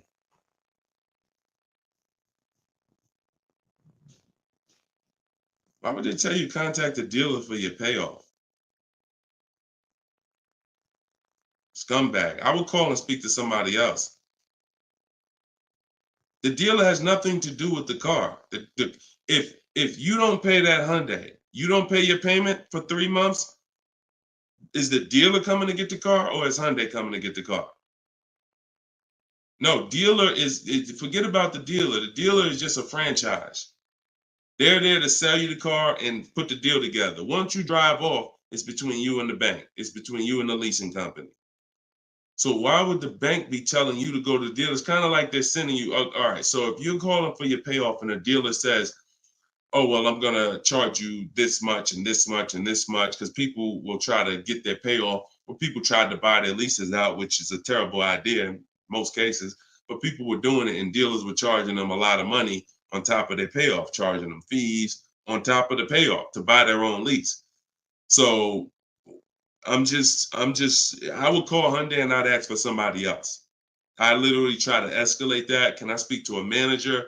Can I speak to somebody? Why are you telling me to call the dealer when the dealer is not who? The dealer has nothing to do with the car anymore at all. From the day you bought it, it's between you and the bank. You're the one that I owe. Why can't you tell me my payoff? And I would speak to somebody until I can get somebody on the phone who can give me an intelligent answer. That's ridiculous. That's ridiculous. TikTok quiet today. Y'all quiet on TikTok, boy. What's going on? Are y'all gonna send questions in? Let's keep them coming from Instagram then. TikTok, y'all usually be the ones sending the most questions. Let's go. What's up, Ron? What's up, James? Let's go. Type in your questions if you want. Let's go. We'll be here for about an hour. Deshone got the ebook. Sent email templates out, got responses, perfect. Using the counter offer calculator, perfect. And they either stop communicating or say I have to come in to do any further negotiations. We have scripts for that. We have scripts for that. No, none of the other dealers I speak to have said that. Just go to the script. Every single thing is a script because I know what they're going to say. I had to use those same templates. So always keep the conversation. When you make the last counter offer, it's always a question. That counter offer is a question. So now when they come back and say anything, you look for the script that replies to that and keep the conversation moving forward. You know, once you send the counter offers, now you're just getting to the point where you're trying to see who's the best one. That's it. The counter offer calculator makes counters based on the best offer. So whatever that best offer is, it counters everyone. See, and they may stop communicating because they're already high. So if somebody gives me a 1.1% lease and other people give me a 1.4, 1.5, 1.6, when I counter, I'm countering based on the 1.1. Because once one dealer gives me that type of discount, I know that y'all just choosing not to. That's why if they say, how'd you come up with that number? The script is always, it's a little bit lower than my best offer I have already. So they know you can act like this is the bottom price that you have, but we already have the best offer here. That's why we always put in the offers, and the counter offer calculator creates the counter offer based on the best offer. I don't care if none of y'all reply anymore because y'all already showed me y'all are overpriced. So I'm gonna let you know that based on my counter offer, I know this deal could be done.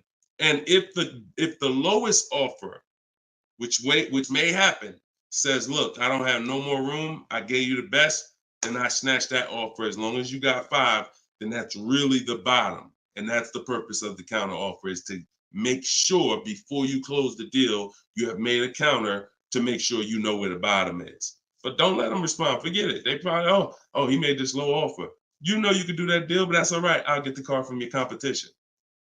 All good. All good.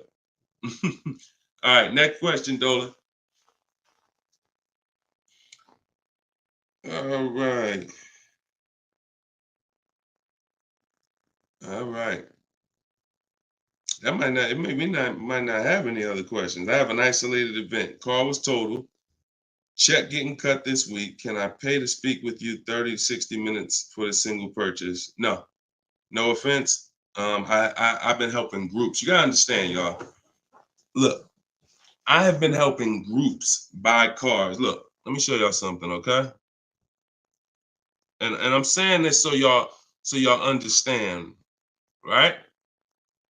Since 2021, this is my private group right here.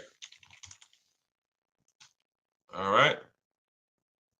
This is my private group.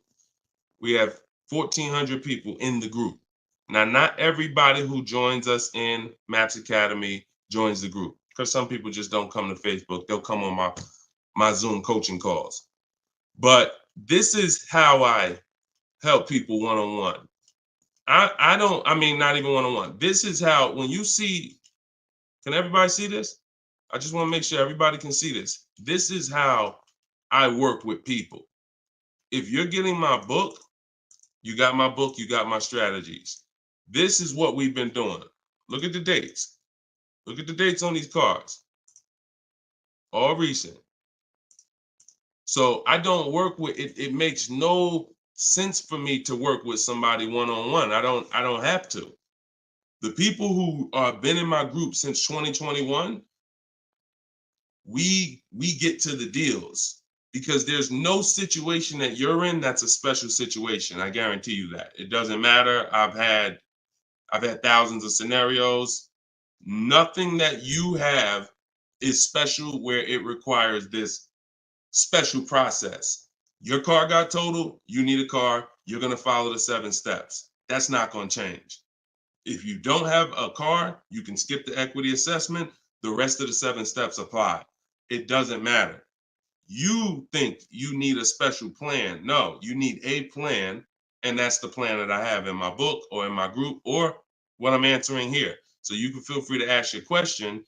But your situation, this is very common. There's probably 1 million people around the country in your situation right now. Car was totaled, need a car. Common, very common. I know it's like overwhelming for you, not for me though. Super common. Okay, yeah, check your spam, Jerry. Check your spam or your junk folder.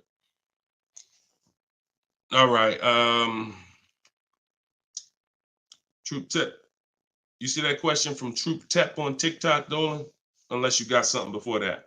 All right, another one from Instagram. I'm looking to get an electric vehicle, and I'm not one to keep cars. I'm interested in getting a lease, but don't really know how the process works. You must get bids.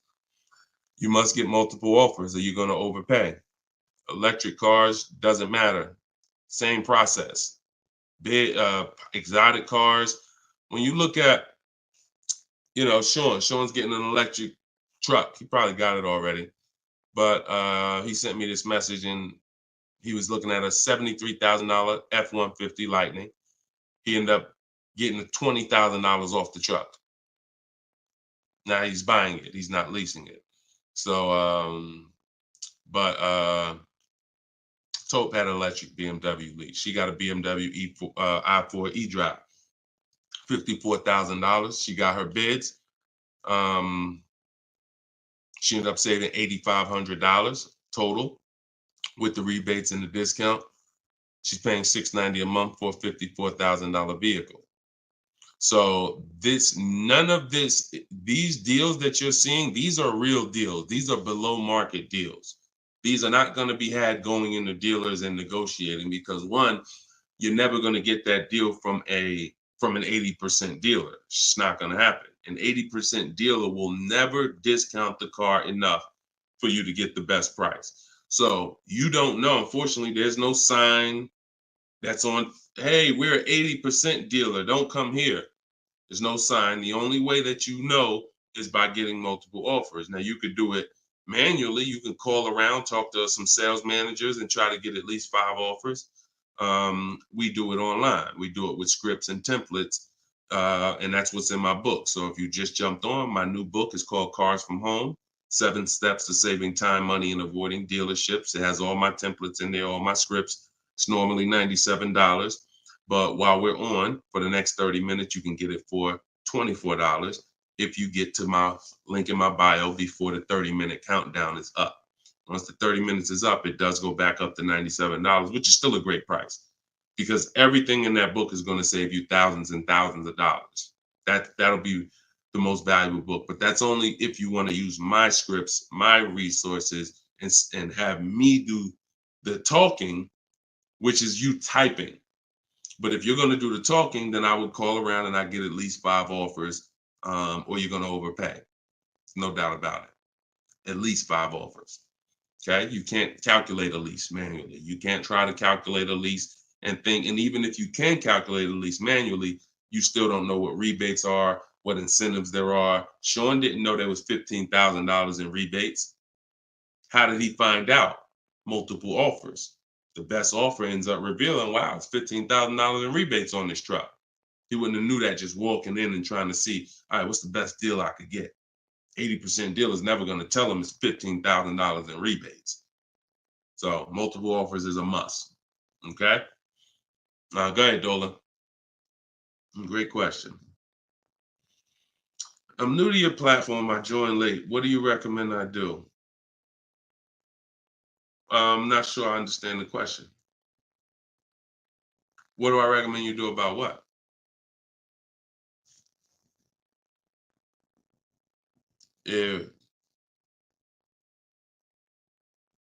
Yeah, Troop Tap.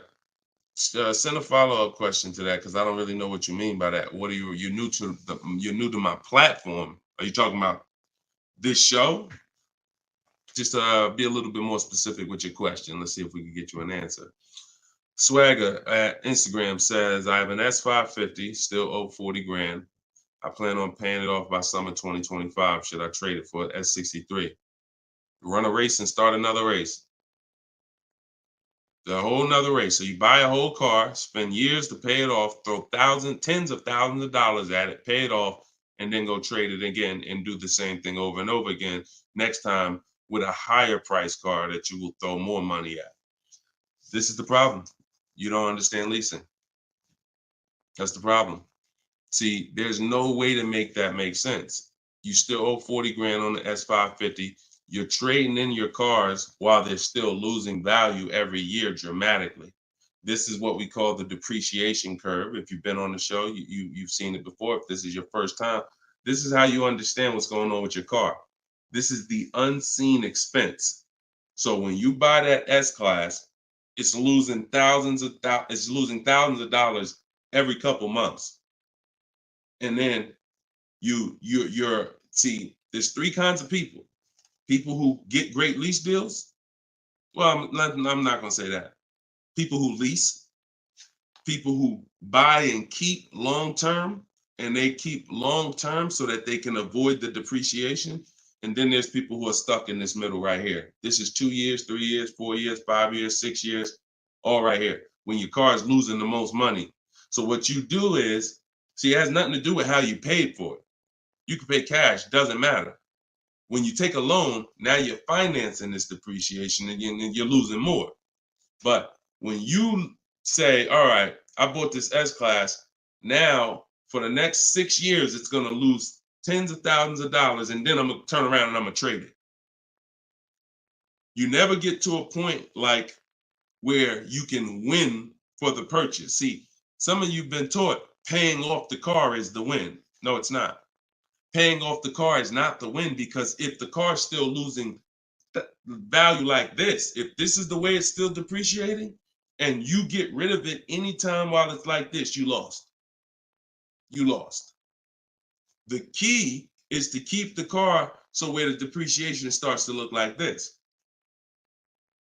So now, if you were here and you had a 10-year-old S-Class or 11-year-old S-Class, maybe it's worth 10 grand. And maybe a year from now, it's worth 9,500. It's not losing that much value anymore. You outlived the depreciation. That's when you win. That's the purpose of the purchase. There's nothing else important about purchasing because it's expensive. There's nothing else important about purchasing. No other benefits, in my opinion, about purchasing other than I can get to the point where I get here. I can pay off the car. What does that matter? It's still depreciating. I'm losing thousands. Now I'm gonna go trade it in, and I'm not gonna get anything for it because I'm replacing the car in its deepest depreciation phase. And I just haven't learned about leasing. I was taught not to lease. So that money you're tying up, when we were in Mercedes, a great deal on an S-Class. A great deal on an S-Class would probably be, they did them a couple times a year, probably could get one for about 13 and change. That was like a great deal, right? So 13 and change, you're talking, dividing that into the MSRP, which was about 110, and you're talking, okay, 1.2, 1.25, 1.3% lease on an S-Class, great deal. Now, y'all know I always teach the steal is under 1%. You're really not going to ever see an S-Class lease under 1% unless they just really want to get rid of them, but that's really never going to happen. 1.2, 1.3, 1.5 is the max. You're paying too much for a car you're leasing. But I want to give you a scenario. At $1,500, you're still under what you're paying for your car. See, because if I walked in and I wanted to lease a brand new S-Class, if I lease it and I'm paying $1,400 a month, then I'm driving a $115,000 vehicle, right? Now, if I decide I'm gonna buy that same $110,000, $115,000 vehicle, every $1,000 is about how much per month, everybody, if you know. Some of you seen the video, some of you talk. Every $5,000 on a that you're gonna borrow on a loan is about how much per month? $100. Exactly. So when you look at a $120,000 vehicle, 115, that's a payment of $2,300 a month. No money down. See, we don't talk money down because money down confuses you. In a lot of cases, it confuses you. When you look at the deal with no money into it, no money, now you can start to see how much money you've kind of been missing. Evaluate the deal with no money. Then you choose to put money down if you want, but you evaluate it with no money. So now you got a brand new S-Class, great deal on a lease, $1,400 a month. You gotta buy that to purchase the same exact S-Class, $2,300 a month. And then you get people who might be like you, who say, you know what? I ain't gonna get a new one. You haven't learned about leasing yet. You say I ain't gonna get a new one. I'm gonna get a pre-owned one. I'm gonna get a pre-owned one. And you look to get, instead of paying 115 for a brand new one, you look to get it for somewhere probably around 70. You look to get it for somewhere around 70. Every 5,000 is $100 a month. What's 70,000 cost on a payment, y'all? Every 5,000. So you're talking 50 grand, another 20, that's 400, that's 1,400 a month. That's 1,400 a month. So put these numbers together. Great deal on a brand new S-Class. 1,400 a month, leasing it. Great deal on a brand new S-Class, buying it. 2,400 a month, no money going into these deals. Great deal on a used S-Class, 70 grand, 1,400 a month for 5 years. Now, here's where we jack it up. Oh, well, I'll just put some money down. I'll put like 15 grand down. I'm going to take a 6-year loan, God forbid, 7-year loan, stretch the payment out, try to get that payment around $1,000 a month. You don't realize you can't change the numbers by putting more money into it. That doesn't change the actual overall. If 15 grand comes out of your pocket up front, that doesn't change the fact that of the numbers. That's why I break down the scenarios with no money down going into them. So what I would say, if you need to decide if you're going to keep the S-Classes long term, then you should be buying them. If you're going to keep them 8+ years, then you should be buying them. But if you're not keeping these cars 8 years, then you should be shopping for great lease deals because you're just throwing thousands and thousands of dollars away. Same price you paid, same money that came out of your pocket for the last couple years to drive that used S-Class, you could have been driving and leasing a brand new one. And I know what comes with a used S-Class, brother. I know it. Been with Mercedes. I was with Mercedes 5 years. I know the maintenance. I know the brake replacements. I know the service Bs. I know how much it costs to have an S-Class pre-owned, no warranty, and everything that happens is on you. So we're not even taking into account the maintenance and the repairs that you have to put into that S-Class that you wouldn't need to put into a brand new one that you leased if you just stopped listening to people who told you that you shouldn't lease cars. No doubt about it. So that's the best advice I could give you, brother. All right, go ahead, Dolan. Shoot the next one up. Use your pointers to get a new 24 GV80 Genesis. Salute. Enjoy it, Austin. Great deal. That's what I did. I worked the deal, no money down, got them the low, then hit them with the down payment, plus went and pre-approved. There you go. There you go. See, you're able to understand when you're shopping with no money down, no money going into the deal. Don't show me what anything looks like putting money into the deal. We determine if we want to put money into the deal later. Shop, get the best price on the car. Find the dealer who's going to get the best price on the car. Then we'll work out the finances. Then we'll work out the details. Most people go right to the, all right, what's the monthly payment? All right, what should it, how much should a brand new GV80 be? Depends on who you buy it from. Depends on what they sell it to you for. First things first, we got to find a dealer that's going to sell us the car for the lowest price. Good job, Austin. Congratulations, man. GV80 is a nice vehicle. Enjoy it. How much should CPO normally charge? How much should certified pre-owned normally be charged for Genesis G70? You haven't seen enough of them. So if I'm looking at a used, so example, I got a 2020 Infinity truck that I got year and a half ago.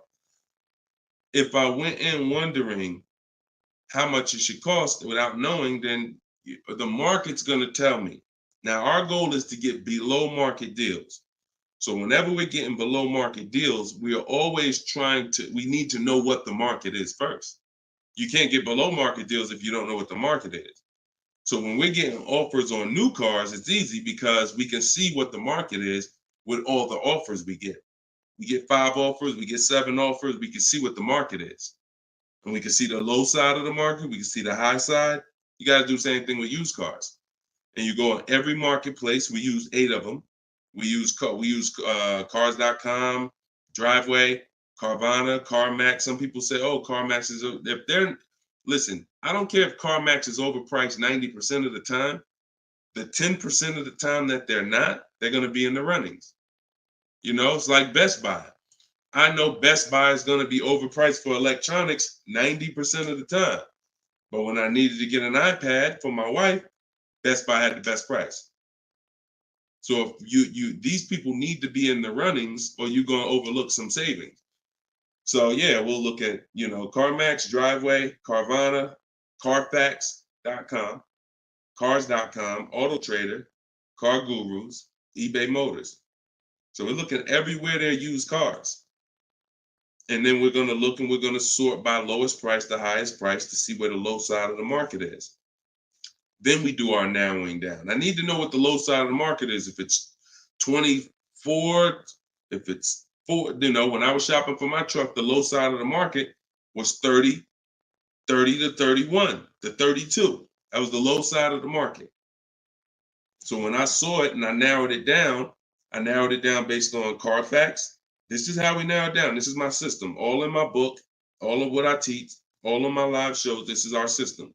Narrow it down by title history, then service records, then accident history. Then we need to check the original MSRP. Can't get a good deal on a used car without knowing the original MSRP. How you gonna do that? Who's bought a used car in their life? Type the letter U. If you bought a used car in your life, type the letter U in the comments. Anybody who's bought a used car, type the letter U.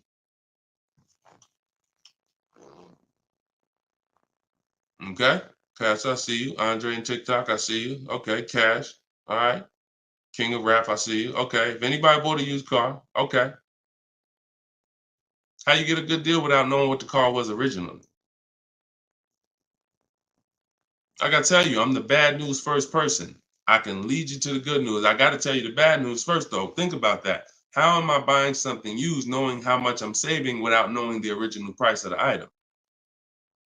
2 reasons. 1, I need to know the original price to know what real discount I'm getting. 2, I need to know what's in the car. So when I narrowed it down to I had 4 Infinities that I had narrowed it down to. They were all white. They were all asking between like 31 and 32, similar price range. This is where we get in trouble at. I pull the original window stickers of the cars. I see that one of them brand new was 46. One of them was 48. One of them was 52. And the one I got was 54.5, brand new. So I'm able to see the discount percentage. In my book, I call this the true value percentage. This is all that matters when it comes to price. And once you do the check and make sure it's a good car, title history, service records, accident history. Okay, now it's time to get to the money. I need to know what the car was originally.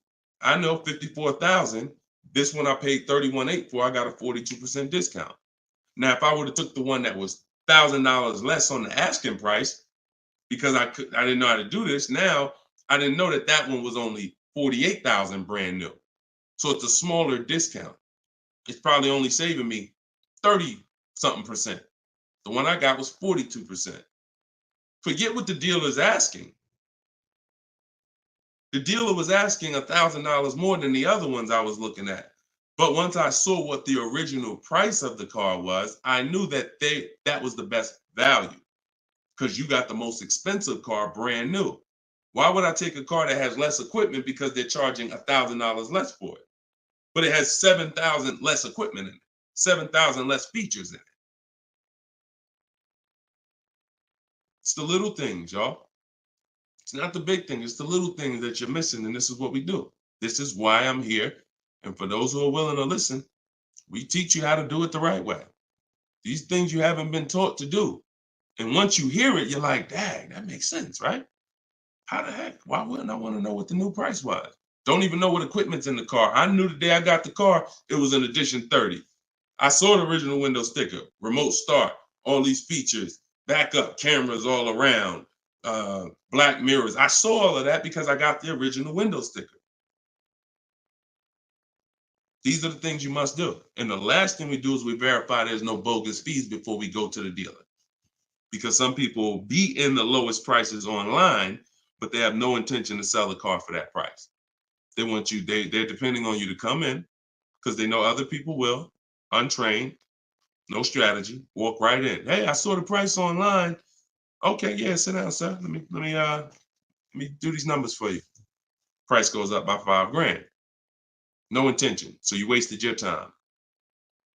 I'm listen, God bless you. Oh, Deshone, I'll just walk away. I'd rather not walk away. I'd rather you not have to walk away. And when you truly learn the science and the right strategies of shopping online, like I'm teaching you, you won't be walking away because all you lose when you walk away. Still need a car, don't you? Somebody else just gonna buy that car. It's not like you like, oh, I'm gonna put a sign out. Nobody buy this car. They wasted my time. That car gonna sell. So it's best to learn how can I make sure I never put a dealer in a position to waste my time. Because while you were at that dealer that was overpriced, the best price car was selling. Because the best price cars don't wait online. They 24, 48 hours, they're gone. So while you wasting your time with the fake dealers, the best ones are the car's gone. That was really the good deal. Okay, so you do all of this from home before you go. By the time you go to a dealer to see a used car, you should already know if that car drives the way I want it to drive, the deal is done. This is the best price online. And when I get there, I usually ask for $500 to maybe $1,000 off when I get there. Never over the phone. You have no leverage. Why would I call a dealer that I know, I've done my research, you got the best price car in the market, and call them and say, hey, could you take off another $1,000? No, there's no leverage there. You make sure there's no bogus fees. Then we go. We're there. We test drive. I like the car. Could you do another 500, 1,000? If they say no, you know they're honest. Hey, I don't have a room. Oh, hey, I just put the car online 2 days ago. Like, I haven't even given it a chance yet. I understand. I'll take it. See, you got to know when a deal is in front of you. And that's the problem. You don't have enough information to know when a deal is in front of you. So you're going to hesitate and you're going to walk away from a deal because you think, oh, nah, dude don't want a deal, man. I asked him to take off $2,000. I said, you can't take off $2,000. You didn't do your research. Because dealers use a tool called vAuto. They know where their car is priced in the market. vAuto tells them where every similar car is priced at online. So if they're the top 3 prices online, they run their business a different way. They want to sell cars fast. You can't go in thinking you're negotiating with someone who marks their cars up by thousands, who's number 15 on the price list. You walk into the best price deal online and think, yo, I'm asking for $2,000, $3,000 off. Let's go. You don't want to negotiate? No, you got it. When you do your research, you know where the best price is. And that's what I want you doing. I want you walking in, if you're shopping for a used car, knowing this is the best price car in the market. I verified there's no bogus fees. I'm going to drive it, and then I'll ask for a little money off when I get there. And regardless of the answer, I know I won. They split it with me, I won. They can't do anything more because they're the lowest already, I won. If they accept the offer because they're just like, listen, you drove down, man, let's go, let's get it over with, I won. Either way, I win. That's the name of the game. Thanks, Austin. I appreciate you, man. Go ahead, Dolan. Next question. Okay. Casa de, could y'all keep, if y'all gonna spend some time with us on TikTok, can y'all tap the screen and just run the likes up for us so we can get TikTok, so we can make sure TikTok knows we're doing something big over here. They can send some more people over. Appreciate y'all. Yep. Thank y'all. I see them running up. Thank y'all. Every couple minutes, y'all just tap the screen. It just helps the broadcast. We appreciate you.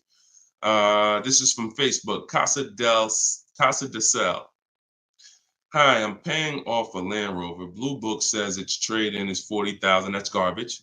So throw that out the window. Blue Book is trash. Blue Book is a marketing website. They don't buy cars. And so what you want to do is you want to get a real number, which is an offer. Your car is not worth what an algorithm says it's worth. Your car is worth what someone's willing to pay you for it today. So you want to go, this is part of our process. We call it equity assessment. There's 7 steps in my book. Once you decide leasing versus buying, that's step 1. Most important question is, am I going to lease or buy? Because you can't get a good deal on a purchase if you should have leased. No way. If you were supposed to lease because you don't keep your cars 8 years, but you bought, you have a horrible deal.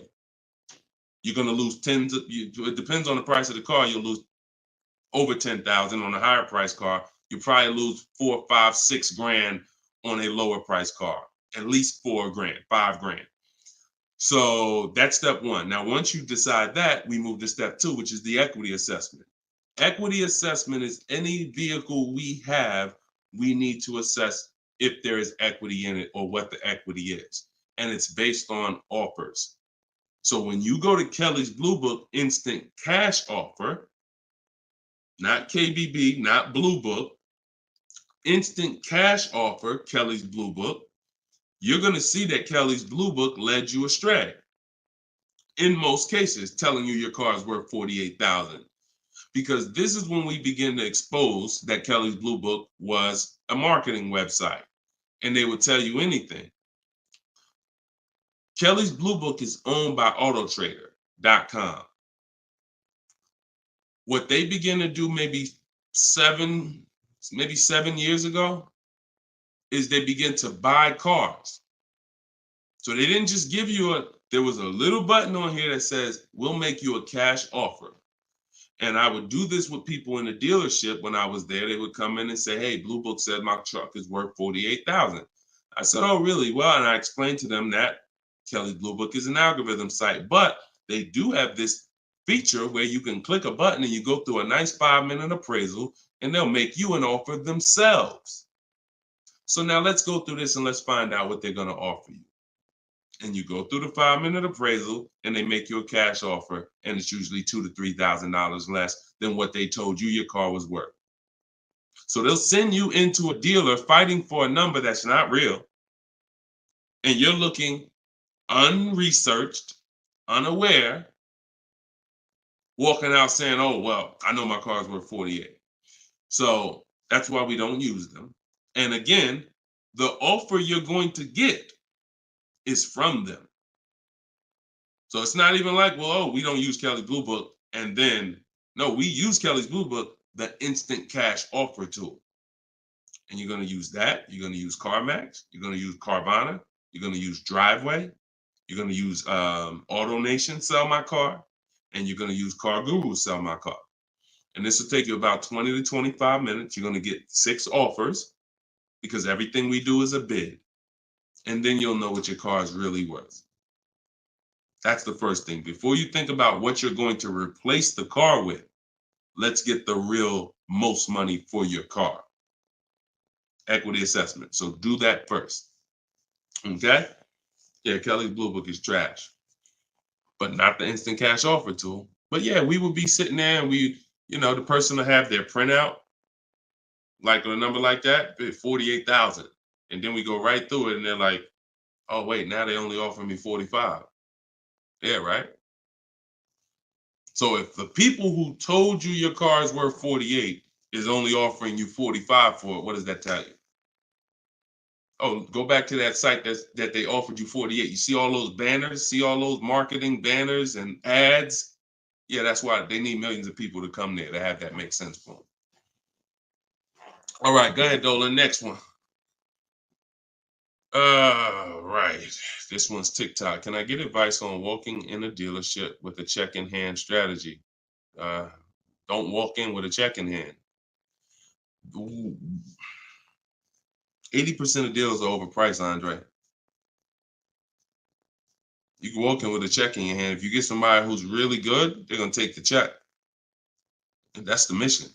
Get that check out of your hand into our bank account. And if you're dealing with an 80% dealer, you lost.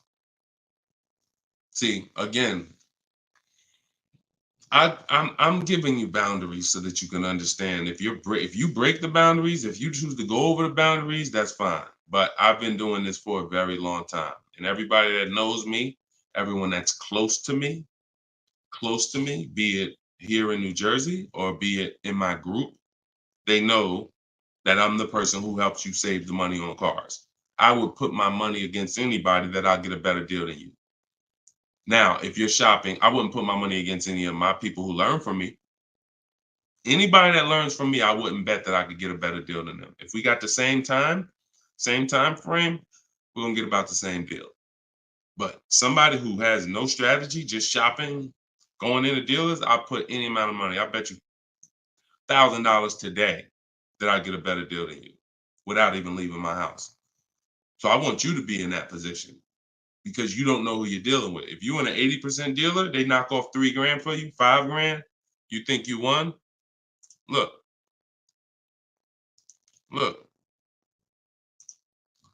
Kimberly. A little while ago, she got a Maserati. Posted this in the group. It was a $91,000 Maserati. She ended up leasing it for $944, but I want to show you the money breakdown. Before she accepted that offer, she had an offer of 20 grand off right here. So she had an offer on an 86. So pay attention to this. $86,000 vehicle, they were taking 20 grand off for her. 20,700 to be exact. She ended up going and getting a $91,000 vehicle for $944 a month. So even a better deal. So she ended up saving more than 20 grand, more than 21 grand. Why is this so important? Because if she would have went in and got excited, she'd have walked into a dealer, walked in, and somebody would have said, all right, listen, I know you're serious. Today only, I'll knock 10 grand off for you. 10 grand.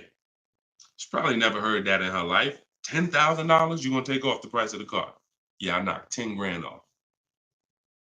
All right. Somebody who's not educated, someone who's not researched, rather, someone with no strategy. Let's go. Let's sign that. And telling our friends, you know, they took 10,000 off from me. Until we get 5 to 7 offers, we don't know what the best number is. She wouldn't have saved over 21,000 on her brand new Maserati. So when we talk about this money is not hundreds. This money is thousands. Some of you, if you're buying luxury cars, tens of thousands, 5-figure deals that you are going to just leave on the table. Going in, that's some 1990 joint. Oh, walk in, check your hand. Yo, I got a check. Who wants to sell me a car? 1990. You're doing the same things that someone in 1990 did. Let that sink in. So what do? You stay home, you get offers from home. Now, all of you who are like, Deshone, I want to do it your way. I don't want to have to figure this out. Give me the roadmap. That's my new digital book, Cars from Home, 7 Steps of Saving Time, Money, and Avoiding Dealerships. All my scripts are in there. My strategies for leases, my strategies for purchases, my strategies for used cars, the bank bidding war, where we make banks and credit unions bid for our loan. We guarantee all the money that we want to guarantee that there was not a dime that we could have saved when we make our car deal. And the only way that's going to happen is through bids. When I sell my car, not trade it, I get bids. When I buy my car, I get bids. When I get my loan, I get bids. You walk in with that check, man, that check won't be in your hand very long. So everybody can get the book for 75% off. It's normally $97. but in my TikTok bio, click the link in my TikTok bio. You won't leave the broadcast, so you could actually come and catch the last couple minutes of the broadcast. But go there as long as you get there before the timer. It's 30 minutes. Once the timer hits 0, it's back up to $97. And if you're on Facebook or if you're on YouTube, we got a link in the comments section for you. If you're watching us on a television, then you can use your camera and you can scan the QR code and it'll take you there. Get your book for 75% off, and you'll have these strategies for the rest of your life. And I also update that book. Some people say, man, is the book available in print? It's too many things that change. I change scripts. I change templates I use, websites change, Vroom went out of business. I need a digital book. I can update the master file so that way you open this book a year from now and it's updated. So you'll see some of you got it 2 months ago and you open it today and you're like, wait, I see something a little different. Yeah, because I update the book regularly. So yeah, get your copy before. And even if it goes back up to $97 and you miss the welcome offer, what are you going to save? What do you really think? How much money do you think you're going to save using my stuff? That's what you should be holding me accountable to. I'm going to get Deshone's book, and I want to save the same amount of money Deshone would have saved on this deal. And when you see these people, Bonita, when you see Kimberly, when you see Sean, when you see Eddie, all these people I share throughout the shows, they're getting the same deals that I would have gotten. But they were just like you. They weren't in the car business 14 years. Freena, she just got this Jeep a little while ago. Look, 2024 Jeep Grand Cherokee. Look, $65,000 MSRP, $579 a month, 0.88% lease deal. I used all the scripts, contacted the dealer, I followed the program, used the scripts, contacted the dealer, sealed the deal. We're in a different world. So you're either going to come over to our world or you're going to stay in your world. And your world is painful and expensive. Painful and expensive. Spending hours in dealerships, multiple visits, going back twice, 3 times. Painful. Every car deal I make is from right here where you see me at. I'm right here. Go ahead, Dolan. Shoot the next one up. Austin, I see you. God bless you and everyone online. I have to get back to work. Thanks for checking in, man. Always. Enjoy the new car, too. Because my payment is due in 15 days. Enjoy, man. God bless you. Swagger from Instagram says, is it smart to buy the vehicle after leasing it for 3 years? No. It's a horrible idea. You've already had the vehicle for 3 years. You're buying a used car now. So leasing and purchasing is an entirely different philosophy. When we lease, we're getting great lease deals. We're driving vehicles for pennies on the dollar compared to people who purchase them. All those lease deals. You saw Freena, that same $65,000 vehicle is $1,100 a month. Someone is out there paying, unless they put up a ton of money down, they are out there with that same Jeep that Freena just picked up and they're paying $1,000 plus a month for it. She's paying $579. Why? Because they said they don't lease? Well, you go ahead with your non-leasing stuff and pay double what I'm paying. Now, if you're keeping the vehicle forever, 8, 10, 12 years, in my book, I created the 8-year rule. The 8-year rule is when you begin to win as a purchaser, because that's when the depreciation is going to cool off and make sense. You can get some of this money back because the person who's leasing is killing you. In terms of the money that's not coming out of their household compared to yours, they're killing you. So you now need to try to catch up one day. And if you catch up, the only way you catch up is you keep your car until the depreciation cools off 8 years, 9 years, 10 years, 12 years. And that's where you win. You can't do that with a lease. But keeping your car 6 years or 7 years is not anywhere near enough time for you to catch up to a person who leased and got these great lease deals. Because you're paying for the whole car. New car, used car, doesn't matter. A new car, you're paying thousands more than a person who leases. A used car, over 8 years, you're paying about the same money as a person who leases for a used car. So by the time you go and replace that car, if you kept it 8 years, your car's already 11, 12 years old, 13 years old. Person who's been leasing been driving brand new cars. So there's no comparison. It's great lease deals are here, long-term purchases are here, and everyone stuck in the middle is just losing thousands and thousands of dollars. I'm sorry to tell you, but if I don't tell you, no one's going to tell you. You buying cars, trading them in 4, 5, 6, 7 years, when they're still depreciating heavily, you're losing compared to people who purchase and keep long-term and people who get great lease deals. You're losing thousands. If you buy your lease, now you're switching and saying, okay, why do I want to buy a used car now? Because that's all buying a lease is. Let's take let's take the aspect out of it that complicates it. When you are buying your lease, you're buying a used car. That is it. Except you don't have to go search for it. It's right there in your driveway already, and that's the only difference. So what makes you say I'm going to stop leasing to buy a used car?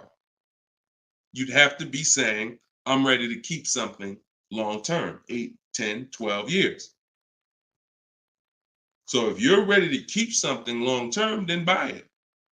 Because you're going to need to be committed to keeping it long term because you've already been driving it for 3 years.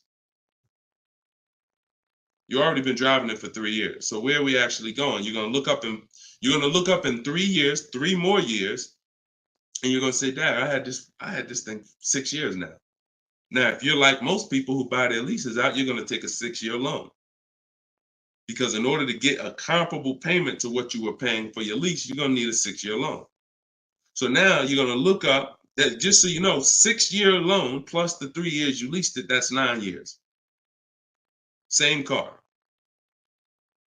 Same car. So you're paying on the same car for 9 years. And then you look up in 3 more years and you're like, man, you know what? I'm ready to get out of this.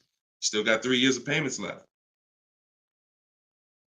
Only scenario where you can pay on a car for 6 years, turn around and still have 3 years of payments left is when you bought your lease. Makes 0 sense. Makes no sense. Unless you're keeping forever. That's a different story. You want to keep it till the wheels fall off, then buy the lease. It's the only way it's going to make sense because you're paying so long on a car, the same car, you better be keeping it long enough to have it make sense. And that's not 5 more years. Your loan ain't even paid off in 5 more years. Buying your lease is a horrible idea for most people. Horrible, horrible, horrible idea. And it's just because what you don't want to shop. You don't want to shop. You don't want to get in the market. You old strategies, you're scared. New way, sitting at home, get bids, let the deals come to you. Because that's what I see. I saw tons of people buy their leases for the last 3 years because they were just scared to shop. Oh, it's not now here. I don't want to. We've been making deals since the pandemic. Deals been out here for people who shop and know how to get deals. So unless you're changing your whole philosophy, I'm stressing to you how bad buying your lease is. All right. This one's Instagram. If I'm searching for a car, but I want a specific trim, should I search the entire market for only that car and the trim level I'm looking for? If I want a specific trim, that's the reason why I use the 25 to 5. 25 to 5 strategy in my book is what we do for new cars and leases. Because when you walk into 2 dealers, it's another reason about not shopping this limited way anymore. If you're shopping from 2 dealers, all you have is what they have. If 2 dealers don't have the trim, you ain't got nothing. When we reach out, we're connecting with 25 dealers online. So if that car is out there, I'm giving 25 dealers. I'm shopping out of 25 dealers inventory. So if no one has it out of 25 or only 1 or 2 have it, now I know that car is just super rare. Or maybe it's about to sell out. Maybe it's like that happens sometimes where like the 2024s are all gone, but the 2025 haven't come in yet. There's only a few 2024s left. But yeah, I mean, we shop wide. We shop wide. Several people who are learning from me and you're getting deals, they drove. A lot of those people that I showed you throughout the show, they drove 45 minutes, an hour, hour and a half to get to the vehicle when they're picking it up. Look at Sean. Sean specifically And this is how important. I'm gonna let someone else tell you why shopping this way is the best. Because he said, look, he saved. I said you're saving over 20 grand with the discount and the rebate. But the only way to know is this the best deal is to compare to the other offers. Because again, I don't know if you could look. I sold a Maybach back in 2015. It had a $20,000 rebate on it. So I don't know if the rebates is 15. What if they got a $20,000 rebate on that? Now that was a $260,000 vehicle, but still, you just never know. So I said, if you're going to compare that, you're going to compare offers. He said, yes, I got about 15 quotes. He said, I couldn't find anything under MSRP. He ended up expanding his search to 150 miles to find this deal. So he's driving probably 100 miles somewhere. I doubt it's all the way 150 miles, but maybe he's driving 100, 120 miles. But look what he's saving, 20 grand. So we don't do local because you only buy your car once every couple of years. So you buy your car from who makes you the best offer. You service your car from where it's the most convenient. Yeah, we drive to get our deals because most of the time the dealers that are near you, they feel like they own you anyway. So when they see the zip code, they think, oh no, we don't have to make, this person's local. This person's 20 miles away. No, we're not gonna do nothing crazy. But when those people who are 100 miles away from us see us pop up on their computer, and they're like, oh wait, we could take a deal from our competition. All right, let's do this. Sometimes they'll beat the deal that your own local dealer won't get. Your local dealers are charging you the most money. Local dealers are hands down most of the time charging you the most money. Everybody close to you, because they just like you close. You ain't gonna shop. The statistics show you shop 2 dealers before you make a deal. That's what the statistics show. Look, right here. I'm gonna show you something.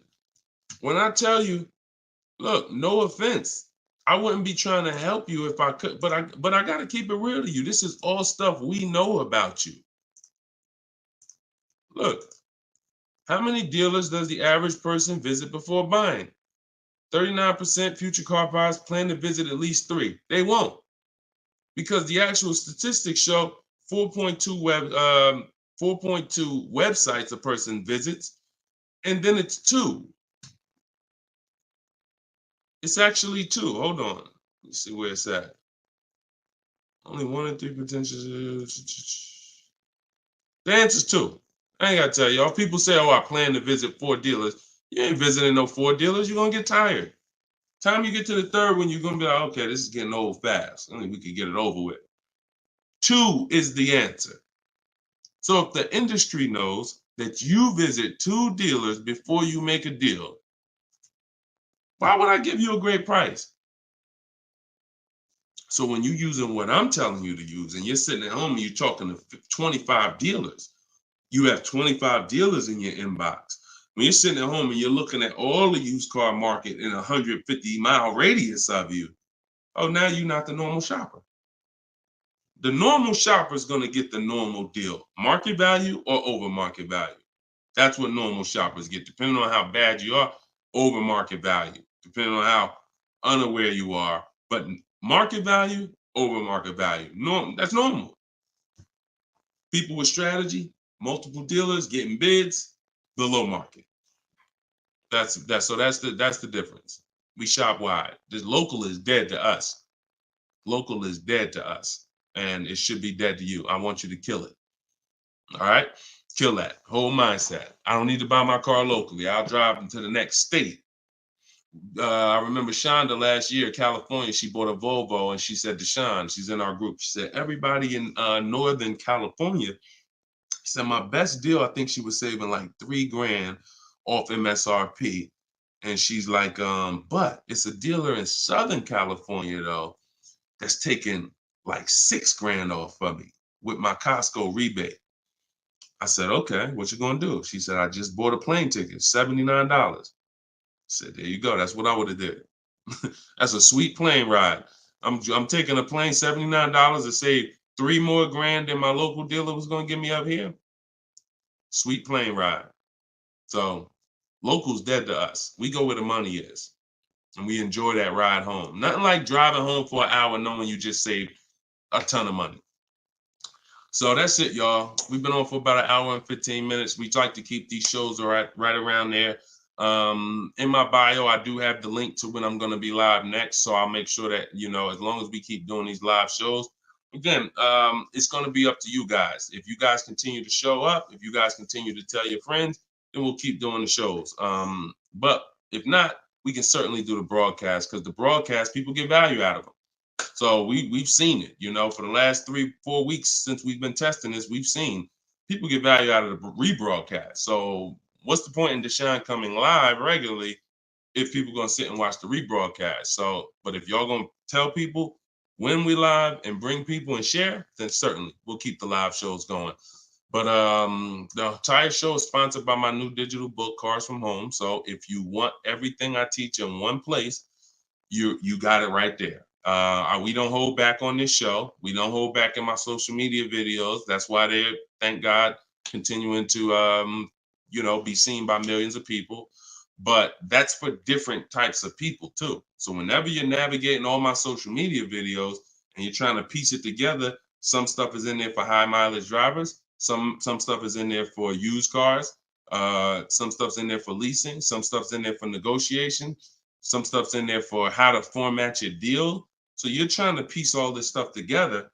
If you say, Deshone, I want this all in one spot, step by step, that's my new digital book, Cars from Home, 7 Steps to Saving Time, Money, and Avoiding Dealerships. And you can get it for 75% off in my TikTok bio, in my Instagram bio, or in the comment section on Facebook and YouTube. Also in my bio is a link, and we'll put one in there in the comment section as well, is a link to my masterclass that I did. It's called Everything You're Doing Wrong, Buying, Selling, and Leasing Cars. So that's an on-demand class. You'll need about an hour. We go very deep on leasing versus buying there with scenarios. And I go over 23 mistakes that most of you are making. And, if you're going to really save money on your next car and every car, you're going to need to stop making those mistakes. So that is in my TikTok bio and my Instagram bio as well. And you can certainly just get in where you fit in. I make the information available. Get it how you want it. Just get it. All right. I'll see y'all on the next show. God bless you.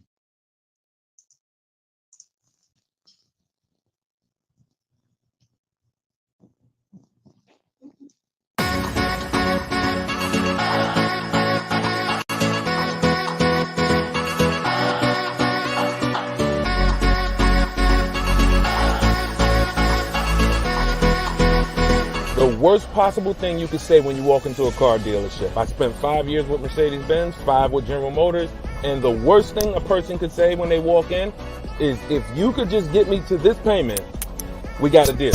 So your loan's probably still like 19, which means you got to pay to get out. You're upside down. It's called negative equity.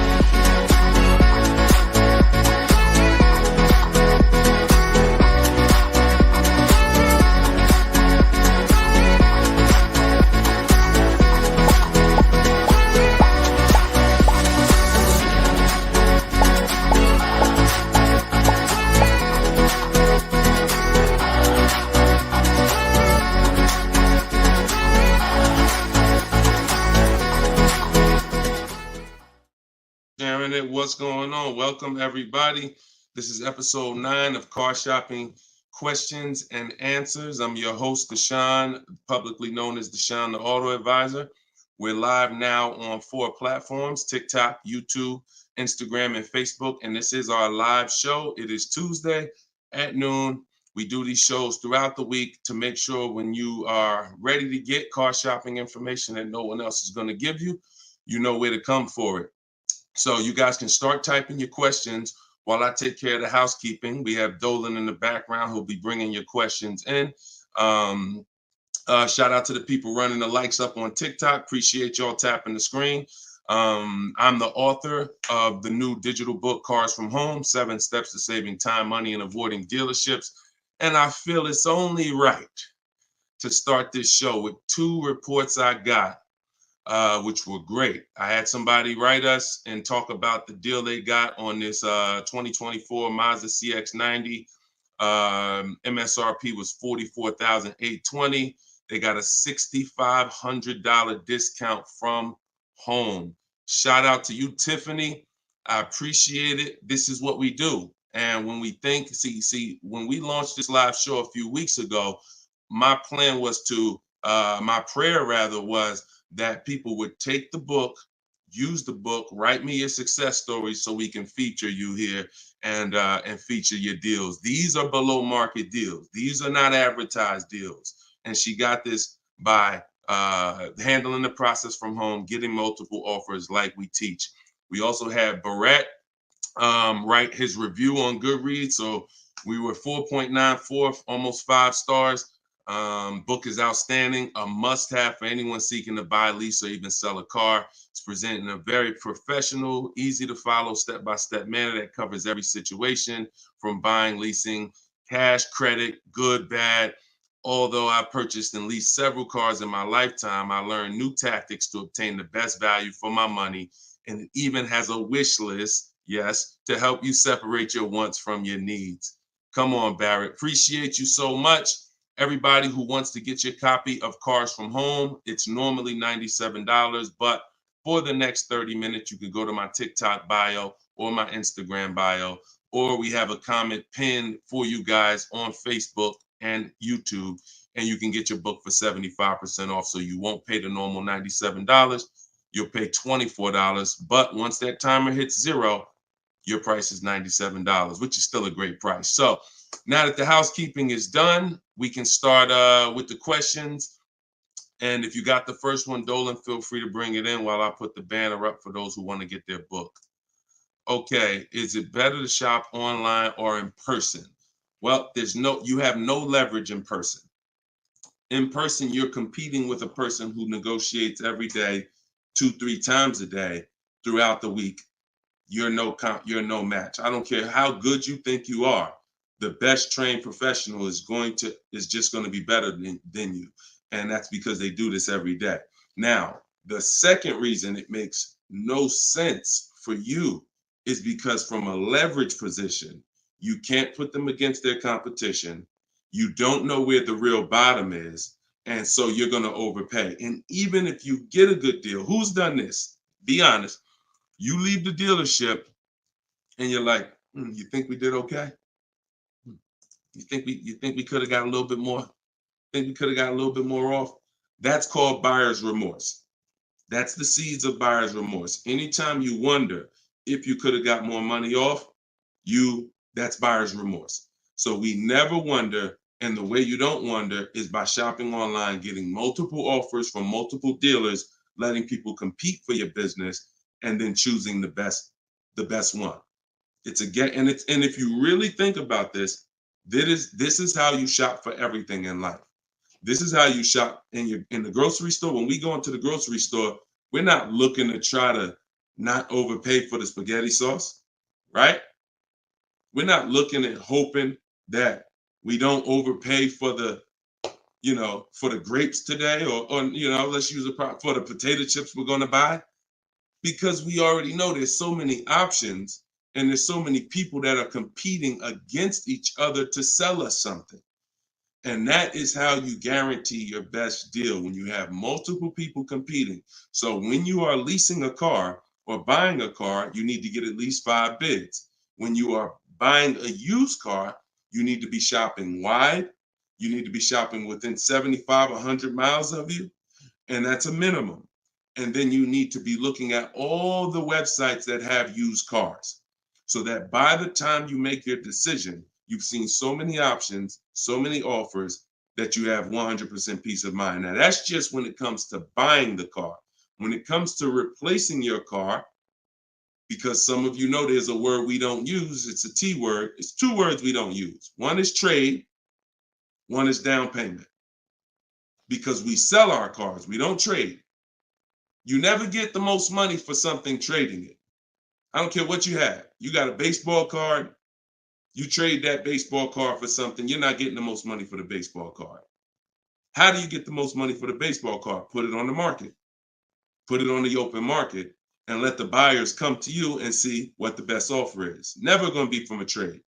Now, the only time we do have to trade is if you're in a negative equity situation. If you're in a negative equity situation, then, and you have too much negative equity, you're going to need to do a trade if you can't pay the difference. But other than that, you know, these are the things that these are the things I want you to etch into your mind. We don't trade, we sell, get bids. We get, when we get our loans, we get bids. And when we buy our cars, we get bids. That's how we guarantee that we get the below market prices that other people aren't getting. Okay? Go ahead, Dolan. If you got the next question, shoot it up. Okay, this one's from Instagram. What fees are included when you buy a car from out of state? I mean, if you're buying a car out of state, standard fees are, if you are purchasing a car, purchasing, not leasing, standard fees are tax, documentation, DMV. Tax, documentation, DMV. I've worked for a handful of dealers in my life. I've never once had fees that were outside of those fees. Never once. Shout out to y'all running the likes up. Could y'all keep running the likes up on TikTok? And shout out to the sharers. You know we appreciate you. Thank you for sending your friends. Thank you. Listen, you should at least be tagging your best friend. Whoever your best friend is, and hopefully we all have at least one. That's the person you should be tagging. They'll thank you. No one's gonna get mad at you for sharing my stuff with them. I guarantee you that. But shout out to the sharers. I appreciate y'all. So when you are, so that's an indicator. Any dealership that is making up these fees that have run rampant over the last 4 or 5 years, prep fees, marketing fees, internet fees, low jacks, we call that padding the deal. You know, you're just packing on stuff, and what you're doing is you're leaving yourself room to negotiate. We don't like to buy from those dealers because those are 80% dealers. I saw somebody ask yesterday on the show, what's an 80% dealer? We didn't get a chance to get to that question. 80% of dealers will overcharge you. It's a competition. So what you're trying to do is find the dealers who are the best prices. And the 20% are the great people. They're the honest ones. They're the ones who are not afraid to compete. These are the people we want to buy cars from. And so once you find the honest dealer, but you can't walk in to find them. You have to sort for them. Because if me and you are standing next to each other on the street and there's 10 dealers in front of us, and they say to us, 8 of these dealers are overpriced. 2 of them are the best price, but there's no label on them. What's the odds that we're going to walk into the 2 that are the best price? Not really that good, right? But if we're at home and we're talking to all 10 of those dealers at once, we're going to reveal who the 20% is. So that is our goal. Our goal is to always find and buy from the 20% dealers, and we let them come to us through online bidding, through online shopping, never through walking in and dealing. Because if you're dealing, as I said, with a dealer who has padded that deal so much, you go look at that deal and there's $4,000, $5,000, $6,000 in made up fees to pad the deal. There's no amount of discount you can get where you're going to get a below market deal. They've just set it up that way. I could take off $5,000 for you, make you think you won. You're still not below market. So that's the psychological things you have to understand. And that's why we shop from home. All right, shoot the next one up, Dolan. Great question. All right, good question. I see Instagram coming through with some great questions today. Keep typing your questions. TikTok, if my lease is expiring, can I go finance a new car? Is there equity in my lease? Well, the first thing you need to do if you decide, well, first of all, you got a little switched up there. It sounds like you're trying to go from a lease to a finance. That's not usually normal. What's normal is you go from a finance to a lease. Because a lot of you who found out that you're not keeping your cars 8 years, you're breaking the 8-year rule, you're overspending by thousands of dollars because you were taught never lease. So a lot of you have found out over the last couple weeks of shows, or maybe you watch videos, or maybe you went to my masterclass and you found out that that was bad advice. Not only was it bad advice, it was very expensive.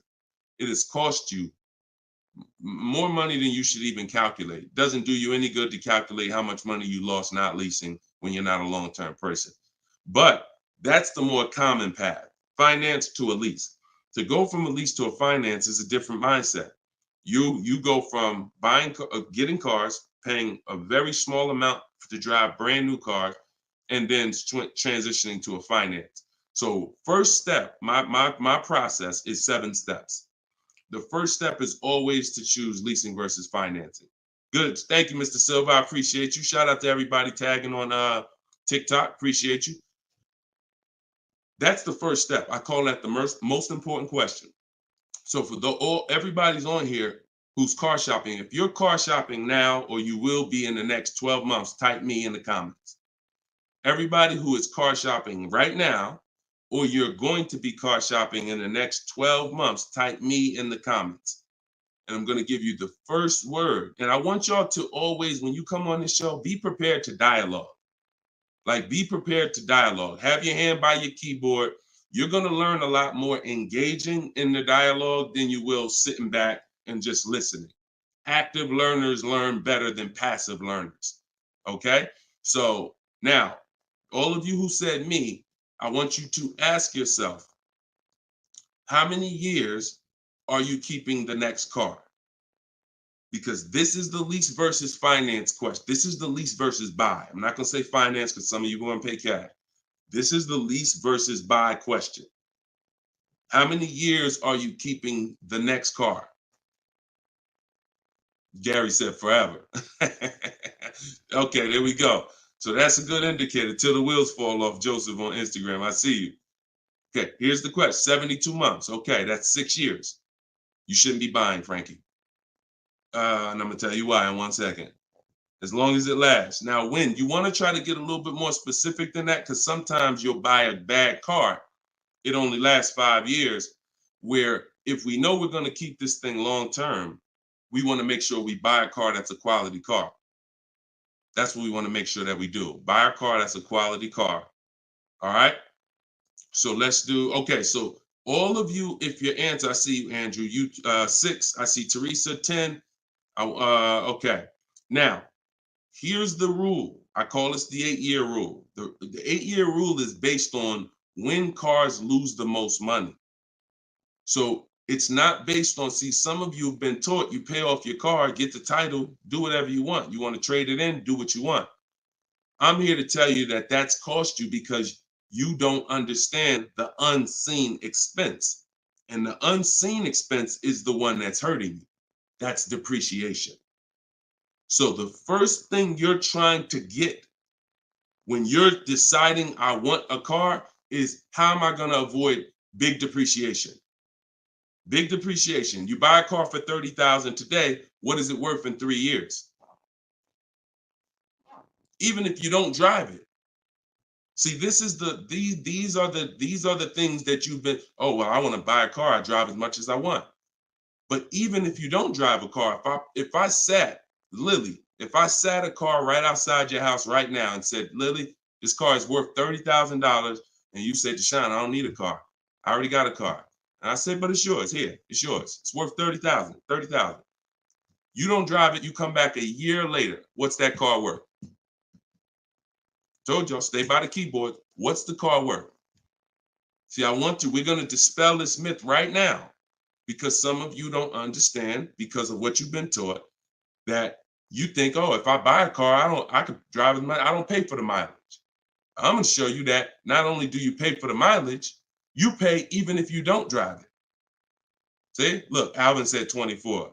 Look, didn't drive it 1 mile. Days on Instagram said 24. Look, didn't drive it 1 single mile. That's probably accurate.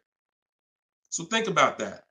If that's many people will mention depreciating assets. That's a very common word, but we're now going deep on what that actually means. Depreciating asset means I purchase something, I acquire something, whether I use it or not, it's going down in value. If I use it more, it goes down in value more. So the first foundation that you need to get is leasing versus buying. This is why if you don't lease, but you should have leased, there's no way to get a great deal. Because when you get great lease deals, some of you seen Danielle. Danielle got an Audi A3, $44,000 car. She's paying $550 a month, no money down. So that's Danielle. So when you consider what that car would have cost her if she purchased it, no money down, probably would have cost her about $900 a month. $900 a month. Every 5,000 is about $100 a month, depending on interest rates. 5-year loan. So foundation. So what you're trying to do is avoid the depreciation. Y'all know when I break this out, y'all know what this means. Some of you, if you're new here, you may not know, but this is what this means. This is how your car loses value year 2, year 3, year 4, year 5, but then it starts to level out. And what you want to get to, forget paying off the car. You could have paid cash for it. Doesn't change this. Deshone, I got a loan on it. Doesn't change this. This is the actual asset value. This is the car's value. Forget the loan that's attached to it. This is the car's value. So your goal in purchasing, if you want to avoid this, see, some of you buy cars, trade them in here. Trade them in here. That's 2 years, 3 years, 4 years. You're trading the cars in when they have lost the most value. And that's a losing formula. Now, there's 2 ways that we avoid this.